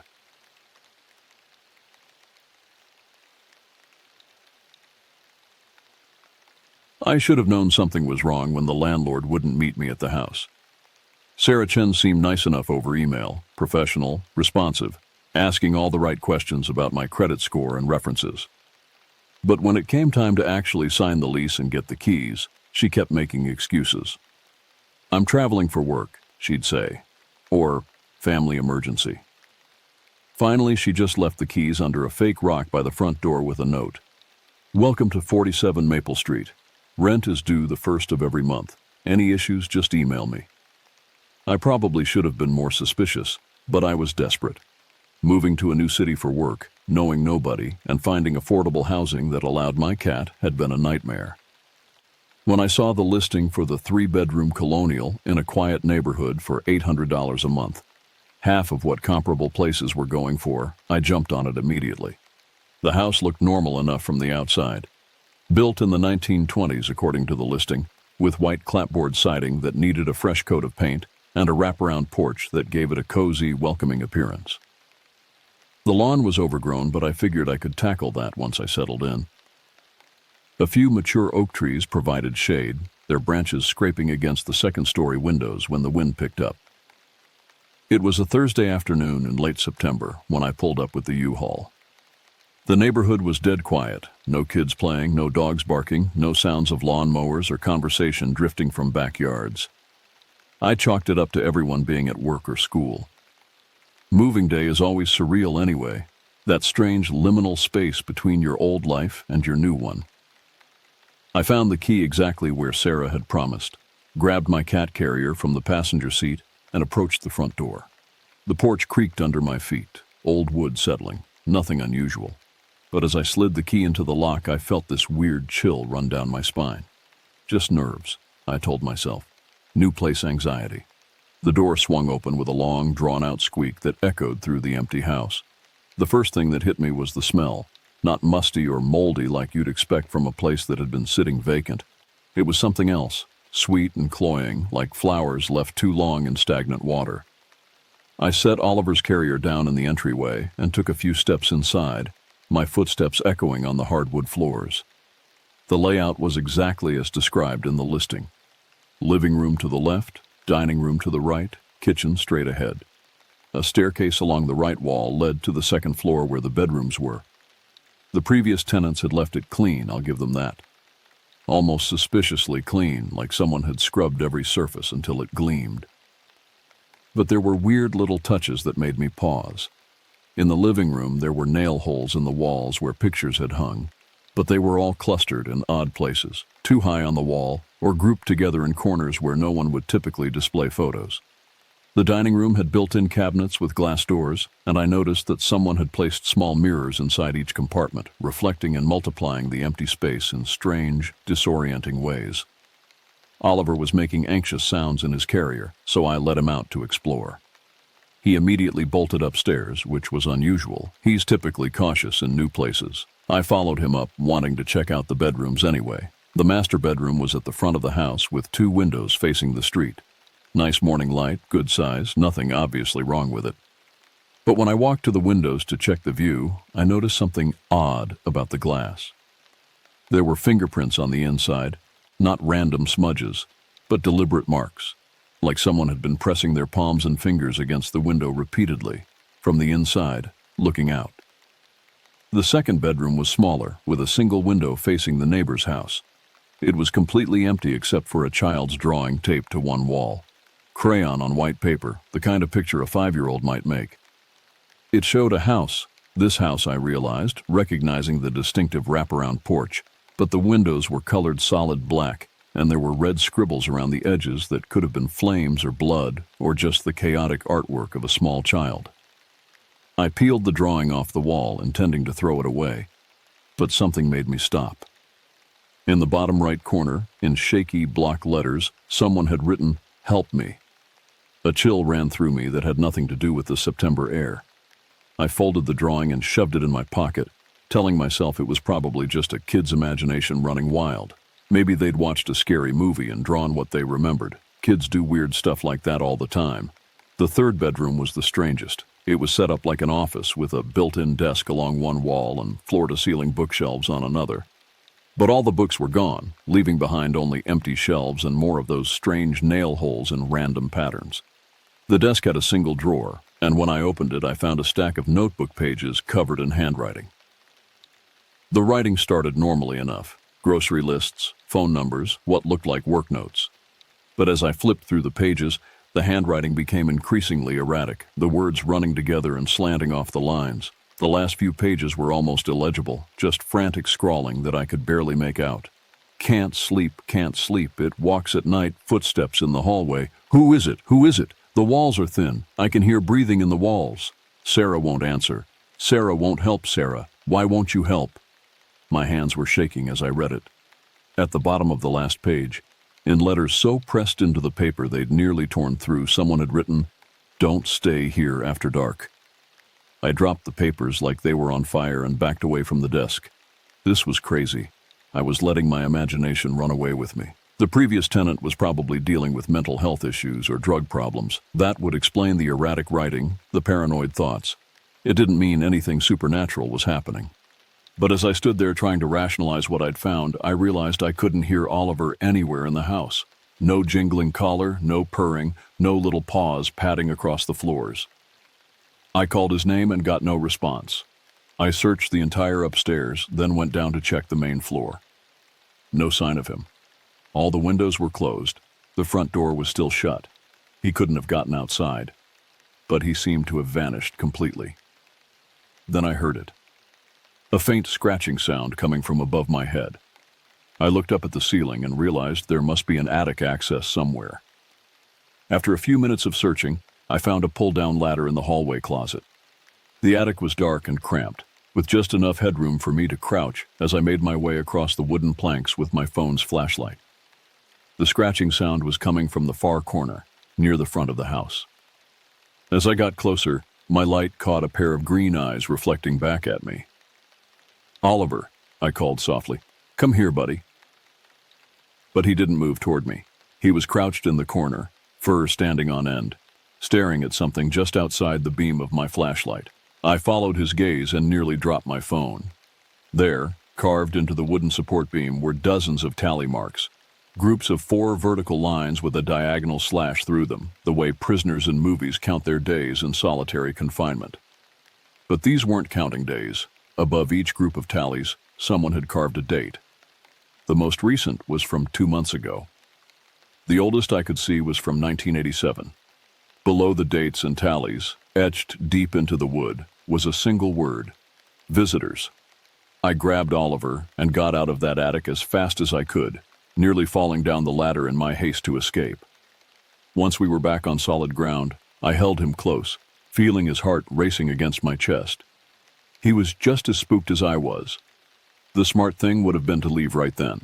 Pack up the U-Haul, find a hotel, start looking for a different place. But I'd already signed the lease, paid first month's rent and security deposit. I was basically broke until my new job started next week, and Sarah Chen had made it clear that the lease was non-refundable. Plus, it was getting dark, and the idea of driving around an unfamiliar city looking for a place to stay seemed more daunting than spending one night in a creepy house. I could handle one night. In the morning, I'd figure out my options. I brought in just the essentials from the truck: sleeping bag, toiletries, Oliver's food and litter box, some basic groceries. I'd deal with the furniture and boxes later, when I was sure I was staying. As I set up a makeshift bed in the living room, I kept telling myself that everything I'd found had rational explanations. The fingerprints on the window could have been from kids playing in the house while it was vacant. The drawing was probably just a child's overactive imagination. The notebook pages suggested the previous tenant had mental health issues. And the tally marks in the attic? Well, maybe someone had been counting something else entirely. Birds outside their window, or cars passing by, or something. I ordered pizza for dinner, grateful when the delivery guy showed up and proved that yes, other human beings did know this address existed. He was young, maybe college-aged, and when I answered the door, he gave me a strange look. "You're living here now?" he asked. "Just moved in," I replied, handing him cash for the pizza. He glanced past me into the house, then back at my face. "You know about the history of this place?" My stomach dropped. What history? He shrugged, suddenly seeming like he regretted bringing it up. Nothing confirmed or anything, just stories. People say it's, I don't know, cursed or whatever. Tenants never stay long. But that's probably just coincidence, right? Right, I said, but my voice came out smaller than I intended. After he left, I ate pizza in the living room with Oliver curled up against my leg, both of us listening to the house settle around us. Every creak, every pop of expanding wood, every whisper of wind through the trees outside made me tense up. By 10 o'clock, I was exhausted but too wired to sleep. I'd positioned my sleeping bag so I could see both the front door and the staircase, with my back to the wall. Oliver had chosen a spot where he could watch the hallway leading to the kitchen. The house grew quieter as the night deepened, but somehow that made every sound more pronounced. I could hear my neighbor's TV through the walls, the hum of the refrigerator in the kitchen, the occasional car passing on the street outside. And then, around midnight, I heard footsteps. They were soft, deliberate, coming from the second floor. Slow, measured steps that moved from the front of the house toward the back, then stopped directly over my head. I held my breath and listened. Oliver's ears were perked up, his body tense and alert. We both heard it, the unmistakable sound of someone walking around upstairs. But I was the only person in this house. I lay frozen in my sleeping bag, every muscle in my body coiled tight as I listened to the footsteps above. They weren't random creaks or settling sounds. They had rhythm, purpose, the distinct pattern of someone pacing back and forth across the upstairs hallway. Oliver had gone completely still beside me, his ears flattened against his head in that way cats do when they sense a threat they can't see. His eyes were fixed on the ceiling, tracking the movement above us. The footsteps stopped. For maybe 30 seconds, there was complete silence. I started to convince myself I'd imagined it, that my exhausted brain had turned ordinary house sounds into something sinister. Then I heard it, a single deliberate knock from directly overhead. Then another knock, and another. 3 knocks in total, evenly spaced, like someone asking for permission to come in. My rational mind scrambled for explanations. Pipes settling, tree branches against the house, a raccoon in the attic. But even as I tried to rationalize it, I knew what I was hearing. Someone or something was upstairs. I grabbed my phone and dialed 911, my thumb hovering over the call button. What would I tell them? That I heard footsteps in my own house? They'd think I was crazy, or that I was having some kind of breakdown from the stress of moving. The knocking came again. 3 measured raps, like whoever was up there was growing impatient. That's when I decided to be brave. Or stupid. Looking back, I'm still not sure which. I eased out of my sleeping bag and grabbed the baseball bat I'd brought in with my essentials. Oliver immediately pressed himself against my legs, clearly not wanting to be left alone. I picked him up and held him against my chest with one arm, keeping the bat ready with the other. The stairs creaked as I climbed them, each step seeming to echo through the house like a gunshot. I paused at the top, listening for any sign of movement.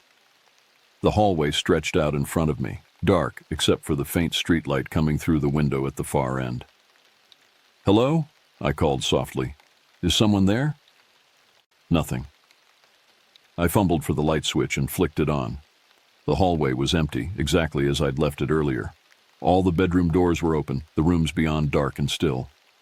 But I could swear I felt a presence, like that prickly sensation you get when someone is watching you. I checked each room systematically, turning on lights, looking in closets, even checking under the beds like a child afraid of monsters. Everything was exactly as I'd left it. No signs of intrusion, no evidence that anyone had been there. But in the master bedroom, I noticed something that made my blood run cold. The fingerprints on the window, the ones I'd seen earlier, were gone. The glass was clean, spotless, like someone had wiped it down while I was sleeping. I backed out of the room and retreated downstairs, my heart hammering against my ribs. There had to be an explanation. Maybe I'd imagined the fingerprints earlier, or maybe they'd just been condensation that had evaporated. Maybe the sounds I'd heard were just the house settling, and my overwrought imagination had turned them into footsteps and knocking. But as I settled back into my sleeping bag, Oliver curled up against me like a furry security blanket. I couldn't shake the feeling that I was being watched. Every shadow in the room seemed to shift and move in my peripheral vision. Every creak of the house made me tense up, waiting for the footsteps to start again. They did. Around 2 in the morning, the pacing resumed. Same pattern. Slow, deliberate steps moving from the front of the house to the back, then stopping directly over where I lay. This time, I didn't go upstairs to investigate. I pulled the sleeping bag over my head and tried to convince myself I was dreaming. But then came the sound that nearly made me scream. From somewhere in the walls around me, I heard breathing. Not my breathing, not Oliver's quiet purring. Deep, measured breaths that seemed to come from inside the house itself, like the walls had lungs. I fumbled for my phone and turned on its flashlight, swinging the beam around the living room. The breathing stopped immediately, as if whatever was making the sound had noticed my light and was now hiding. I spent the rest of the night sitting upright with my back to the wall, bat in my lap, phone clutched in my hand. Oliver stayed pressed against my side, alert and watchful. Every time I started to doze off, some new sound would jolt me awake. A door creaking open somewhere in the house, footsteps in the kitchen, what sounded like whispered conversation too faint to make out words. By the time dawn light started filtering through the windows, I was a wreck, exhausted, paranoid, jumping at every sound. But as the sun came up, the house seemed to settle into normalcy. The oppressive feeling lifted, the sounds stopped, and I finally managed to fall asleep for a few hours. I woke up around 10 to find Oliver sitting by the front door, meowing insistently. When I let him outside, he bolted across the yard and disappeared into the neighbor's bushes. Even my cat didn't want to stay in this place.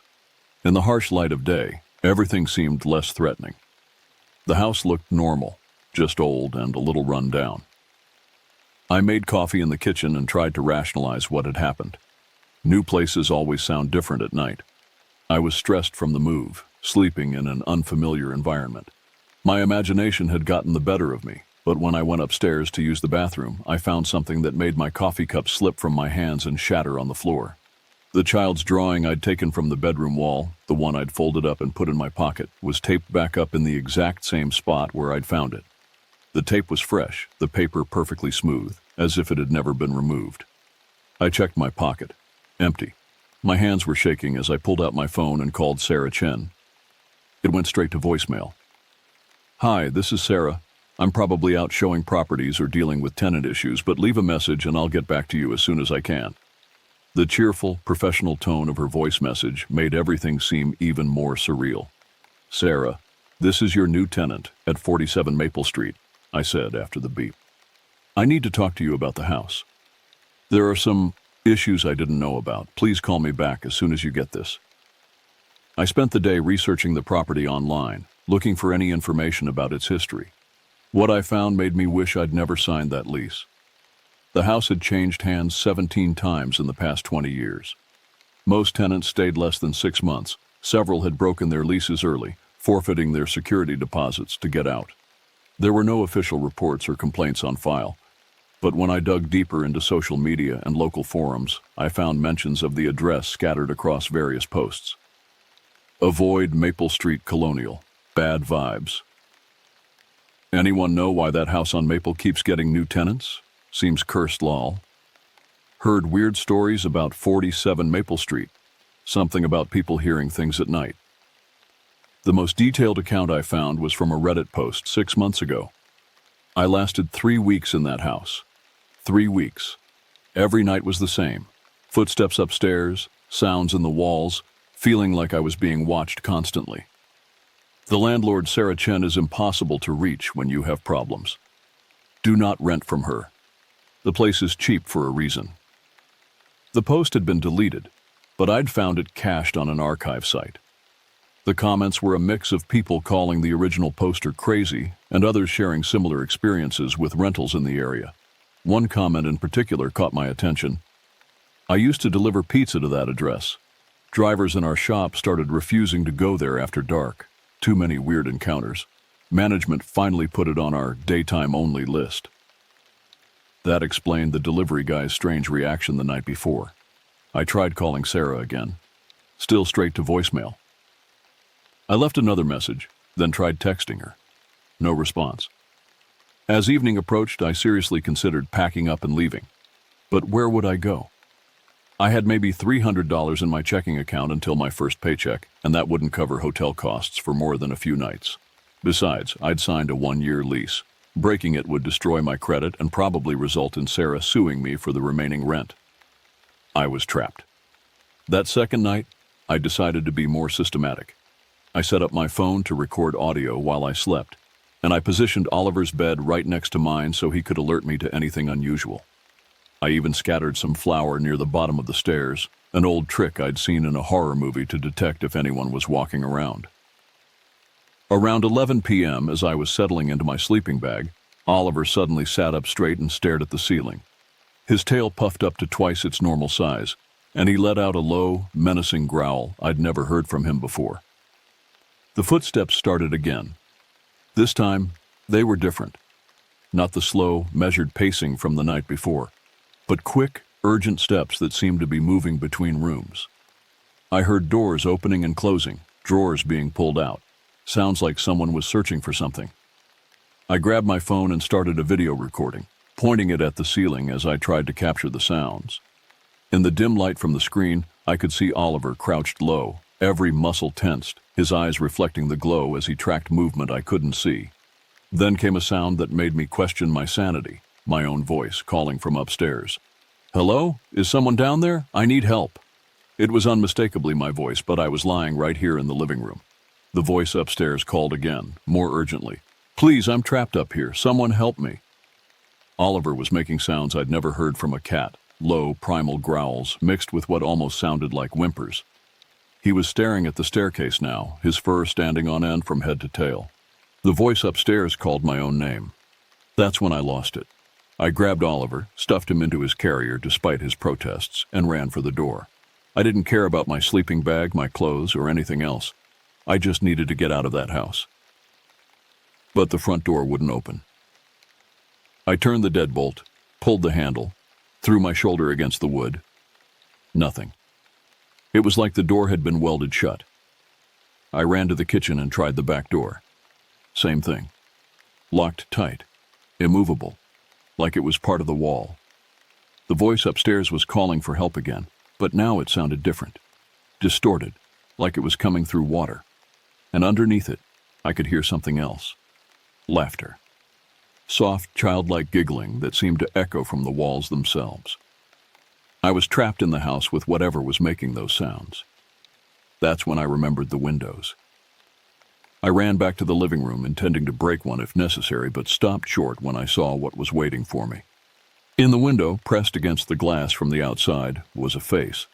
It looked like me, but wrong. The features were slightly off, like a photograph that had been corrupted or a reflection in a funhouse mirror. The eyes were too wide, the smile too broad, and when it saw me looking back, it raised one hand and waved.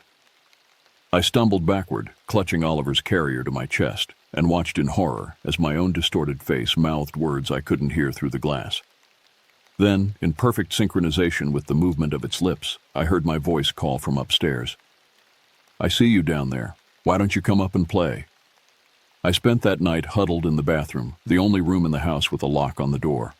Oliver and I crammed into the small space between the toilet and the bathtub, listening to the sounds of the house coming alive around us.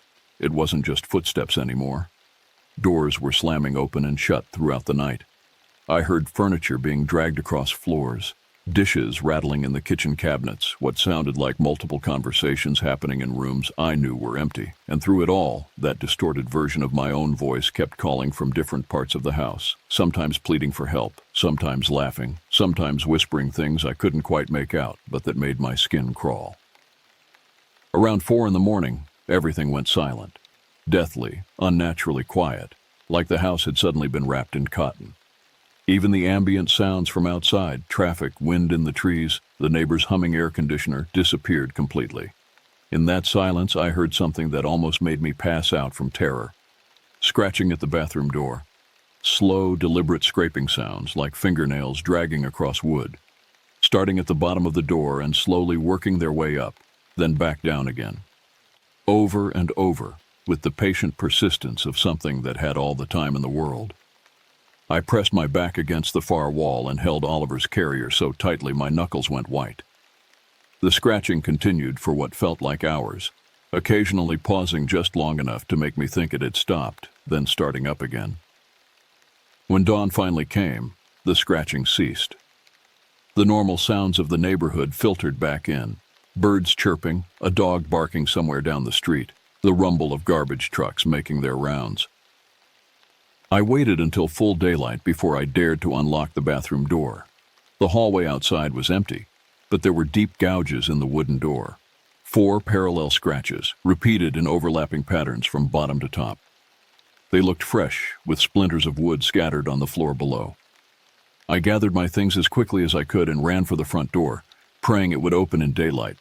The deadbolt turned easily, and I nearly sobbed with relief as I stumbled out onto the porch with Oliver's carrier. My neighbor was getting her newspaper from the driveway next door, an older woman in a bathrobe and slippers. When she saw me emerge from the house looking like I'd been through a war zone, she hurried over. "Honey, are you all right?" she asked, her voice full of genuine concern. "You look terrible." I had a bad night," I managed. "I don't suppose you heard anything strange coming from my place?" She gave me a long look, then glanced back at my house. "What did you hear?" "Footsteps, doors slamming, voices." I felt crazy saying it, but I was desperate for someone to validate what I'd experienced. "Did you hear any of that?" "Honey," she said softly, "what's your name?" "It doesn't matter what my name is," I snapped, exhaustion and fear making me irritable. "Did you hear anything or not?" She took a step back, and I saw something flicker across her face. Not fear exactly, but a kind of sad recognition. "I've lived next door for 37 years, she said carefully. "I've seen a lot of people move into that house. They usually don't stay long. Why? What's wrong with it?" She looked around as if checking to make sure no one else was listening, then leaned closer. "What did Sarah tell you about the property's history?" "Nothing. She barely communicated at all, just left the keys and—" I stopped. "Wait, how do you know about Sarah?" The woman's expression grew troubled. "Sarah Chen was the realtor who sold me this house in 1987. Nice girl, very professional, but she's been dead for 15 years. The world seemed to tilt around me. "That's impossible. I've been emailing with her for weeks. She's my landlord." "Honey, I went to Sarah's funeral in 2009. Breast cancer took her way too young." The woman studied my face with growing concern. "Who exactly did you sign your lease with?" I pulled out my phone with shaking hands and showed her the email thread with Sarah Chen. Professional headshot for a profile picture, detailed responses about the property, all the normal back and forth you'd expect from a landlord. The neighbor examined my screen, then shook her head slowly. "That's Sarah. All right. Same photo she used on her business cards 20 years ago, but she's been gone a long time. Then who owns the house now?" "Far as I know, it's still tied up in her estate. Her family lives out of state, hired some property management company to deal with it. But they stopped renting it out years ago after—" She trailed off. "After what?" She glanced back at the house again, then at my face. I must have looked like I was about to collapse because she took my arm gently. "Why don't you come inside for some coffee? You look like you need it." Her kitchen was warm and normal and blessedly ordinary. Yellow walls, ceramic rooster decorations, the smell of toast and coffee. I sat at her table and tried to process what she'd told me while she bustled around making breakfast. "My name is Dorothy, by the way," she said, setting a mug of coffee in front of me. "Dorothy Kellerman, and you're living in what we locals call the Sarah Chen house, though that's not what it was called before she bought it." "What was it called before?" "The visitor's house." She sat down across from me with her own coffee. "That's what the kids in the neighborhood started calling it back in the 80s. Said you could see people in the windows at night, even when the house was empty." My blood ran cold. "Visitors? Like the tally marks in the attic?" Dorothy's eyebrows shot up. "You found those?" "Most people don't make it up to the attic." She sipped her coffee thoughtfully. "The story goes that the house collects people, somehow, traps them inside. The footsteps you heard, the voices, they're not trying to scare you away. They're trying to warn you." "Warn me about what?" "About becoming one of them." She leaned forward, her voice dropping to almost a whisper. Every person who's ever disappeared from that house, they're still there, still trying to help the next person who moves in. But they can only do so much. I thought about the voice that sounded like me calling for help from upstairs. Are you saying that was actually me? Some future version of me that got trapped? I'm saying that house exists in ways we don't understand. Time moves differently there. Past and future, present, and never was. They all happen at once. Dorothy reached across the table and took my hand. Sarah Chen was one of the good ones, you know. She tried to help people who got caught in that place, even after she died, apparently. So, the emails probably really were from Sarah in whatever way she could manage. She's been trying to keep people out of that house for years, but something about it draws new tenants anyway, like it needs fresh people to sustain itself. I pulled up my email and read through my correspondence with Sarah Chen again. Now that I knew she was dead, I noticed things I'd missed before. Her responses were always vague about meeting in person. She never mentioned current events or made references to anything recent, and there was something about the language that felt slightly off, formal in a way that suggested someone from an earlier era. Dorothy, I paid rent to someone. I signed a lease. There has to be a paper trail. Check your bank account, she suggested. I logged into my banking app with growing dread. The rent payment I'd made 2 weeks ago, $800 plus a $800 security deposit, showed up in my transaction history, but the recipient was listed as void, transaction canceled. The money had never left my account. The lease, I said, fumbling through my purse. I have a signed lease agreement. I pulled out the folder where I'd kept all my rental paperwork and opened it. The lease was there, all 3 pages of it, but the text was fading. As I watched, the words seemed to drain away from the paper like invisible ink exposed to light. Within minutes, I was holding 3 blank sheets. It's not real, I whispered. None of it was real. Oh, it's real enough, Dorothy said grimly, just not in the way you understand reality. That house has been playing games with people for decades. It creates whatever illusion it needs to draw in new victims. I looked out Dorothy's kitchen window at the house next door. In the bright morning sunlight, it looked perfectly normal. White clapboard siding, wraparound porch, windows that reflected the sky like innocent eyes. But I knew what was waiting inside. How do I get out of this? I asked. Dorothy was quiet for a long moment, staring into her coffee cup. Most people who figure out what's happening just run, pack up and leave town, never look back. But the house doesn't like to lose people once it's chosen them. You might find yourself driving back here without meaning to, or you'll rent an apartment somewhere else, only to discover you're still somehow living on Maple Street. That's insane. Yes, it is, but insanity doesn't make it untrue. She looked at me seriously. There is one other option, though it's never been tried as far as I know. What? Burn it down. The suggestion hung in the air between us like smoke. I stared at her, trying to process the idea. You're talking about arson. That's a crime. So is trapping innocent people in a supernatural prison, Dorothy replied calmly. The house has been playing its games for too long. Someone needs to put a stop to it. But what about all the people inside? The ones who are already trapped? Honey, they've been dead for years. Some of them for decades. Fire might be the only thing that can set them free. She reached across and squeezed my hand again. But it's your choice. I won't blame you if you just run. I thought about the voice that sounded like me calling for help from upstairs. About the child's drawing that said, "Help me."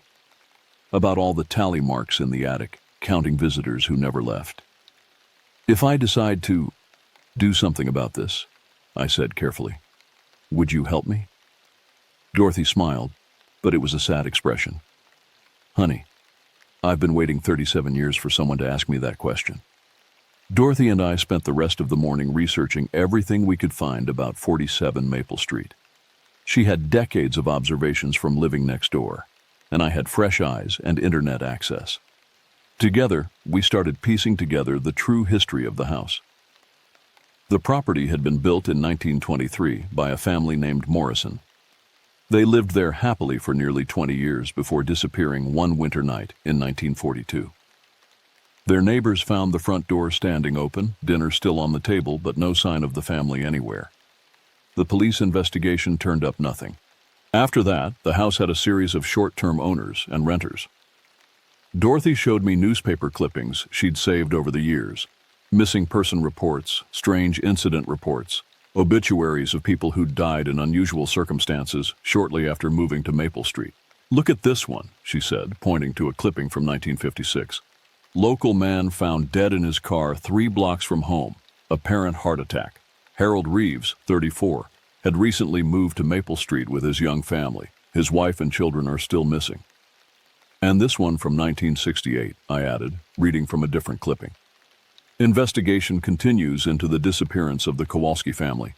Neighbors report strange sounds and lights from the house, but police searches have turned up no evidence of foul play." The pattern was clear once you knew what to look for. People would move in, last anywhere from a few days to a few months, then either disappear entirely or flee in the middle of the night. Those who ran often had accidents or health crises shortly after leaving, as if the house was punishing them for escaping. Sarah Chen was different, Dorothy explained. She bought the house in 1985 as an investment property, never lived in it herself. But she couldn't keep tenants, so she started researching the history. That's when she figured out what was really happening. What did she do? Started warning people away, for one thing. Stopped showing the property to families with children.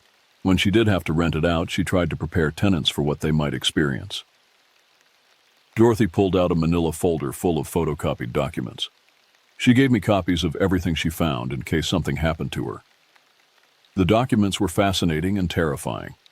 Sarah had compiled witness statements from former tenants, detailed timelines of supernatural events, even floor plans of the house with annotations marking high-activity areas. The attic, the master bedroom, and the basement were all circled in red ink. I haven't been in the basement yet, I realized. Don't, Dorothy said immediately. That's where it's strongest, whatever it is.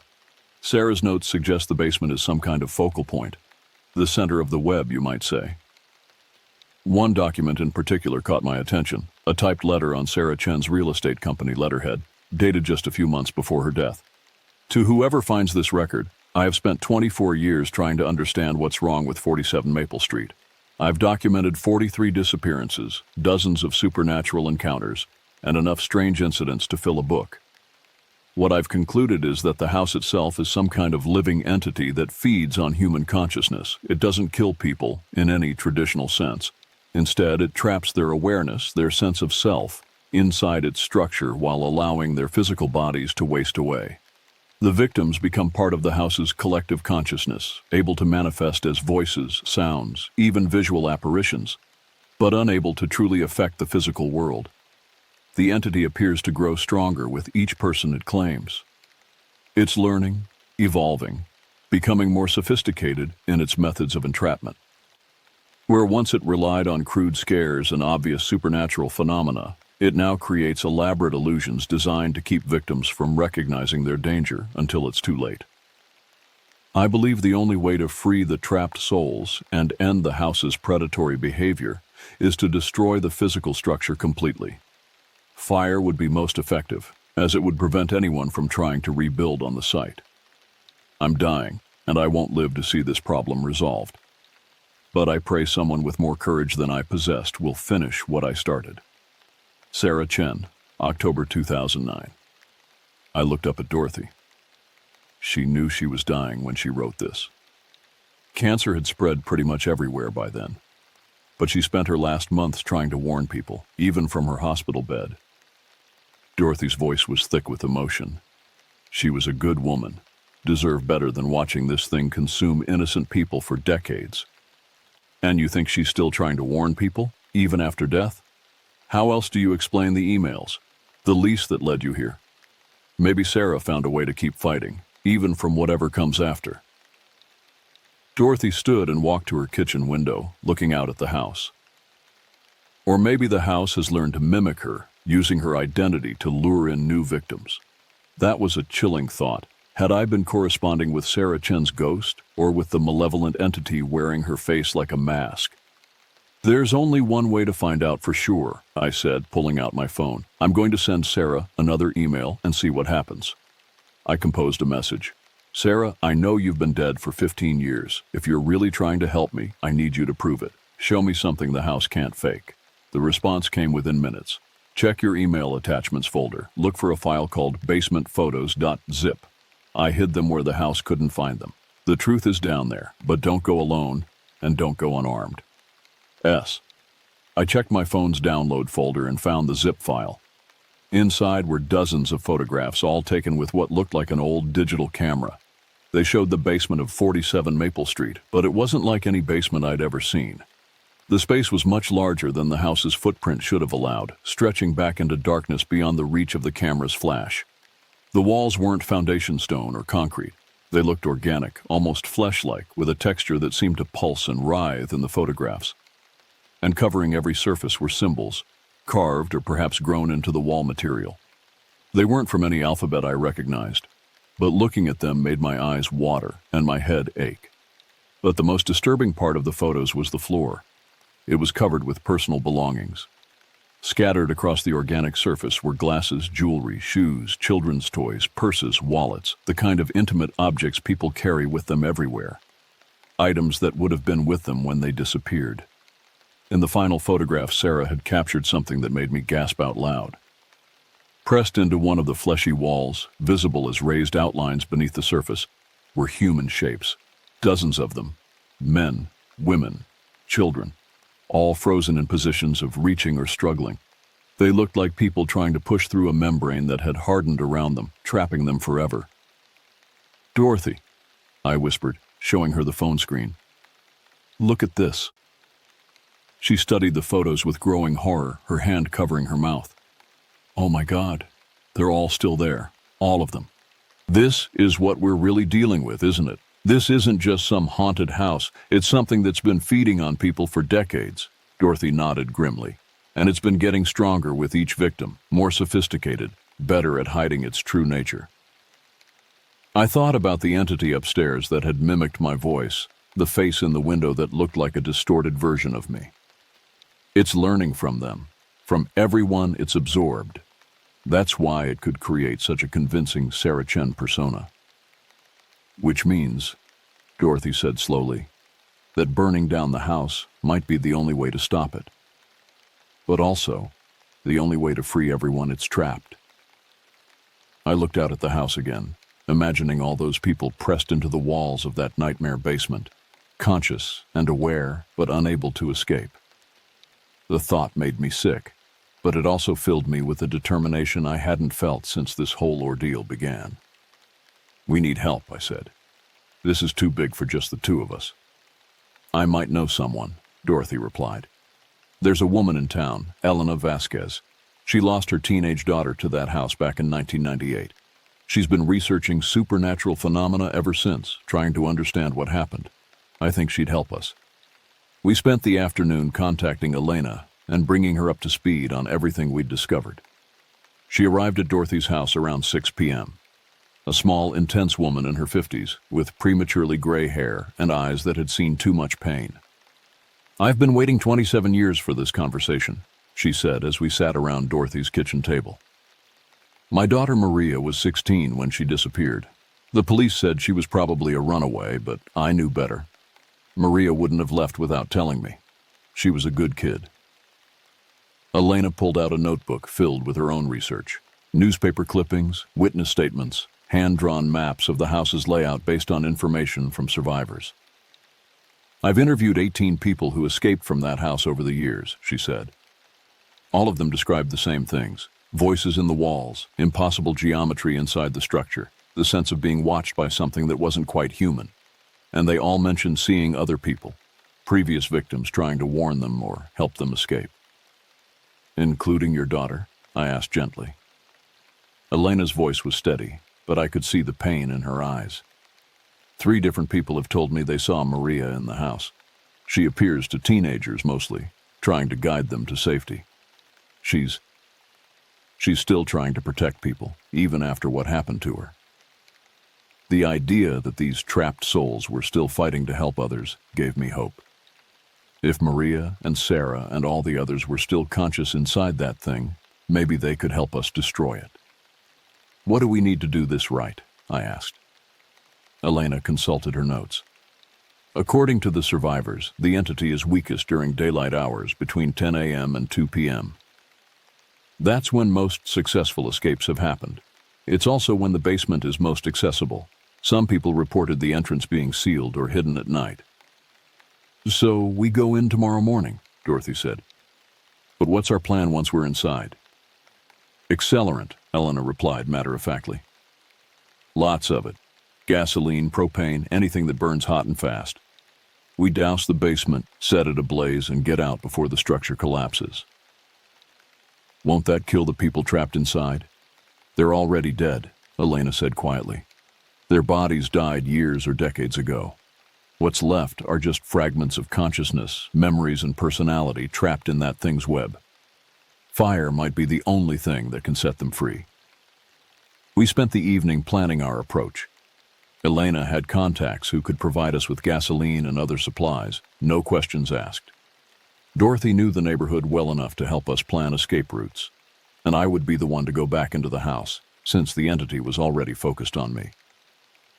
Are you sure about this? Dorothy asked as we finished up our preparations. Once we start this, there's no going back. If we're wrong about what's really happening in there, then at least we tried, I replied. But I've seen those photos, heard those voices. I know what that thing really is, and I won't let it claim anyone else.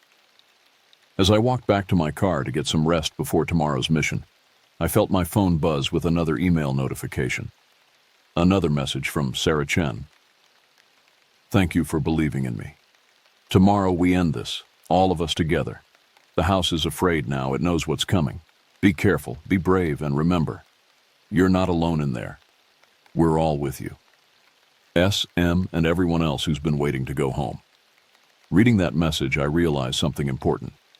Whatever happened tomorrow, I wouldn't just be fighting for myself. I'd be fighting for Maria, for Sarah, for all the unnamed victims whose belongings were scattered across that basement floor, for everyone who'd ever called out for help from inside those walls. The house had been feeding for too long. Tomorrow, we were going to cut off its food supply permanently. I didn't sleep that night. I sat in my car parked a few blocks away from Maple Street, watching the sun crawl across the sky and trying to prepare myself for what we were about to do. Elena had texted me around 3 a.m. with a final supply list and meeting time. Dorothy sent me a message at dawn. Whatever happens today, remember that you're doing the right thing. We met at Dorothy's house at 9 a.m. Elena arrived with a van full of supplies, 5-gallon containers of gasoline, road flares, matches, even a small propane torch. She'd also brought protective gear, heavy gloves, safety goggles, and fire-resistant coveralls. I've been preparing for this day since Maria disappeared, she explained as we loaded the equipment.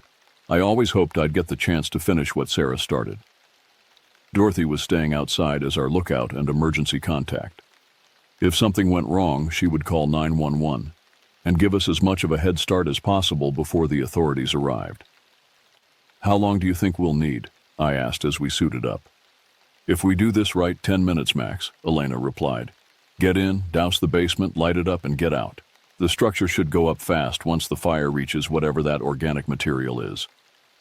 We approached the house at exactly 10 a.m., when Elena's research suggested the entity would be at its weakest. The front door was unlocked, just as I'd left it the night before. But as we stepped inside, I immediately noticed changes. The layout was wrong.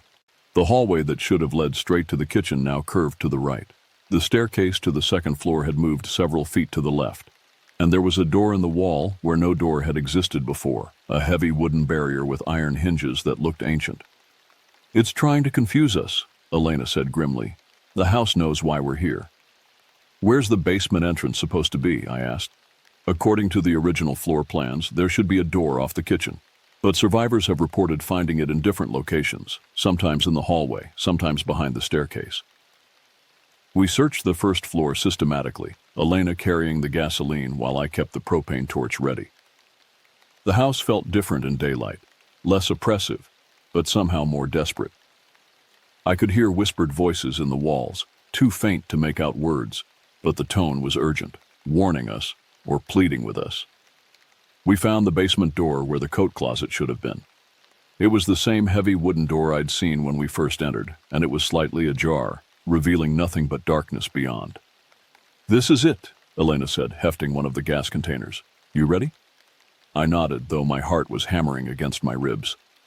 We pushed the door open and started down a set of stone steps that definitely hadn't existed in the original house blueprints. The basement was exactly as horrific as Sarah's photographs had shown.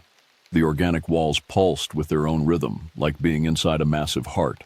The carved symbols seemed to writhe and shift when I wasn't looking directly at them, and scattered across the floor were decades' worth of personal belongings, silent testimony to all the people this thing had consumed. But the worst part was the walls themselves. I could see them now, the human shapes pressed beneath the surface. Dozens of outlines, faces and hands and entire bodies frozen in the act of trying to push through. Some of the faces were turned toward us, mouths open as if screaming silently for help. "Maria," Elena whispered, and I followed her gaze to a section of wall where a teenage girl's form was clearly visible. The features were impossible to make out through the organic membrane, but a mother knows her child. "We're going to free her," I said firmly. "We're going to free all of them." Elena began pouring gasoline across the floor, while I used the propane torch to light the first puddle. The flames caught immediately, racing across the surface and climbing the walls with unnatural speed. The organic material burned like it was made of paper and accelerant. That's when the house started screaming. It wasn't a sound you could hear with your ears, it was deeper than that, a vibration that went straight to your bones. The walls began convulsing, the pulse rhythm speeding up frantically. And from every surface, I could hear voices crying out. But these weren't screams of pain, they were cries of joy. "Thank you," I heard Sarah's voice call out clearly. "Thank you for setting us free." "We can go home now," said another voice, young female, probably Maria. "It's burning," called a child's voice. "The bad thing is burning up." The fire spread faster than should have been physically possible, racing up the walls and across the ceiling. The human shapes in the walls were becoming more distinct as the organic membrane burned away, and I swear I could see them smiling. "We need to go," Elena shouted over the increasing roar of the flames. "The whole structure is going to collapse." We ran for the stairs as the basement became an inferno behind us. But as we reached the top step, I heard one more voice calling my name. Not from behind us in the flames, but from somewhere ahead, in the house itself. My own voice, but not distorted this time, clear and strong and somehow grateful. "Thank you for saving me," it said. "Thank you for saving all of us." I realized then what I was hearing. It was the version of me that would have been trapped if we hadn't done this, the ghost I would have become if the house had successfully claimed me. She was thanking me for preventing that fate. Elena and I burst out of the house just as the first-floor windows began glowing with firelight. The flames had spread from the basement through the walls themselves, turning the entire structure into a torch. We ran across the yard to where Dorothy was waiting with her phone already dialing 911. "Did you do it?" she asked breathlessly. "We did it," I confirmed, watching as the roof began to cave in. The fire was burning so hot and fast that the wooden frame was collapsing on itself, ensuring that nothing of the original structure would survive. But the most beautiful thing was the voices. As the house burned, I could hear them, dozens of voices rising from the flames like smoke, not screaming in agony, but singing, laughing, calling out names of loved ones they were finally free to join. It was the sound of souls being released from decades of imprisonment.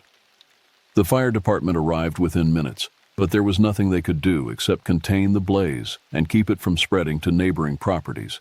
The house burned so completely that within an hour, nothing remained but a blackened foundation and a pile of ash. Captain Williams, the fire chief, asked me the expected questions about how the fire started, whether anyone had been inside, if I had insurance on the property. I gave vague answers about faulty electrical wiring and assured him that no one had been hurt. Elena and Dorothy backed up my story. What I didn't tell him was that my phone had been buzzing with text messages throughout the fire. Messages from email addresses that no longer existed, sending their final goodbyes. "Thank you for giving me peace. Sarah. I can see my mom again. Maria. The bad dreams are over. Tommy, age 7. You saved us all. The Morrison family, 1942. By evening, the site had cooled enough for investigators to start examining the remains. They found no trace of any basement, organic or otherwise. No human remains, despite decades of disappearances. just the normal foundation and debris you'd expect from a house fire. Captain Williams called it one of the cleanest burns he'd ever seen, like the fire had consumed everything combustible and left only the bare minimum behind. I stayed in town for another week, helping with the investigation and tying up loose ends. During that time, I didn't receive any more mysterious emails. My bank account showed that I'd never actually paid rent to anyone. And when I called the property management company that supposedly handled Sarah Chen's estate, they had no record of 47 Maple Street ever being a rental property. It was like the house's supernatural influence had been completely erased, along with its physical structure. On my last day in town, I visited Elena and Dorothy to say goodbye. We sat in Dorothy's kitchen one final time, drinking coffee and looking out at the empty lot where the house had stood. "Do you think they're really at peace now?" I asked. "I know they are," Elena replied. She seemed different, lighter somehow, like a weight she'd carried for decades had finally been lifted. "Maria visited me in a dream 2 nights ago. She looked just like she did when she was 16, but complete, whole. She said she was going somewhere beautiful and that I didn't need to worry about her anymore." Dorothy nodded. "I haven't heard a single strange sound from that lot since the fire. Whatever was keeping those souls trapped, it's gone." "What will happen to the land now?" I asked. "City's going to buy it and turn it into a small park," Dorothy said. "Seems fitting, don't you think? A place of peace instead of a place of imprisonment." I left town that afternoon, but not before placing a small bouquet of flowers on the empty lot where the house had stood. There was no marker, no memorial, but I knew who the flowers were for. As I drove away, I thought about the child's drawing that had started this whole journey. The house with black windows and red scribbles around the edges, with "Help Me" written in the corner. The child who drew it was probably one of the voices I'd heard singing in the flames, free now after decades of being trapped. I never found out who sent those initial emails posing as Sarah Chen or how the fake lease had been created. But I like to think it really was Sarah finding a way to reach out from beyond death to ensure that one more potential victim became the person who finally ended the house's reign of terror. Sometimes the only way to help people is to put yourself in danger first. I moved to a different city, found a normal apartment with a living landlord and no supernatural history. Oliver and I settled into a quiet life, and I started a new job working with a victims' rights organization. It seemed like appropriate work, given what I'd experienced. But every now and then, I get emails from people who stumble across my name in connection with the Maple Street fire. They found themselves in similar situations, rental agreements that don't quite add up, landlords who can't be reached, houses with too many previous tenants and not enough explanations. I help them when I can. Sometimes that means research and advice. Sometimes it means making phone calls to connect them with local resources. And sometimes, when the situation is particularly dire, it means taking a road trip with a van full of gasoline and road flares. Because there are more houses like 47 Maple Street out there, more entities that feed on human consciousness, more souls trapped in supernatural prisons. And someone needs to be willing to light the match. Sarah Chen taught me that some fights continue even after death. Elena Vasquez showed me that love can sustain you through decades of searching for justice. And Dorothy Kellerman proved that sometimes the most important thing you can do is simply witness what happens and remember the people who get forgotten.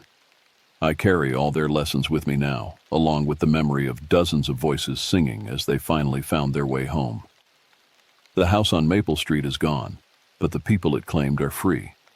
And sometimes, late at night when I'm helping someone else who's found themselves trapped in an impossible situation, I can swear I hear those voices again. Not trapped anymore, but offering encouragement from wherever they've gone. "Thank you for saving us," they seem to say. "Now go save the others." So I do. If you're reading this because you found yourself in a similar situation, a too-good-to-be-true rental, a landlord who won't meet in person, a house that feels wrong in ways you can't articulate, trust your instincts. Get out while you can. And if you can't get out alone, find people who will help you burn it down. Some prisons can only be opened with fire. A friend who understands.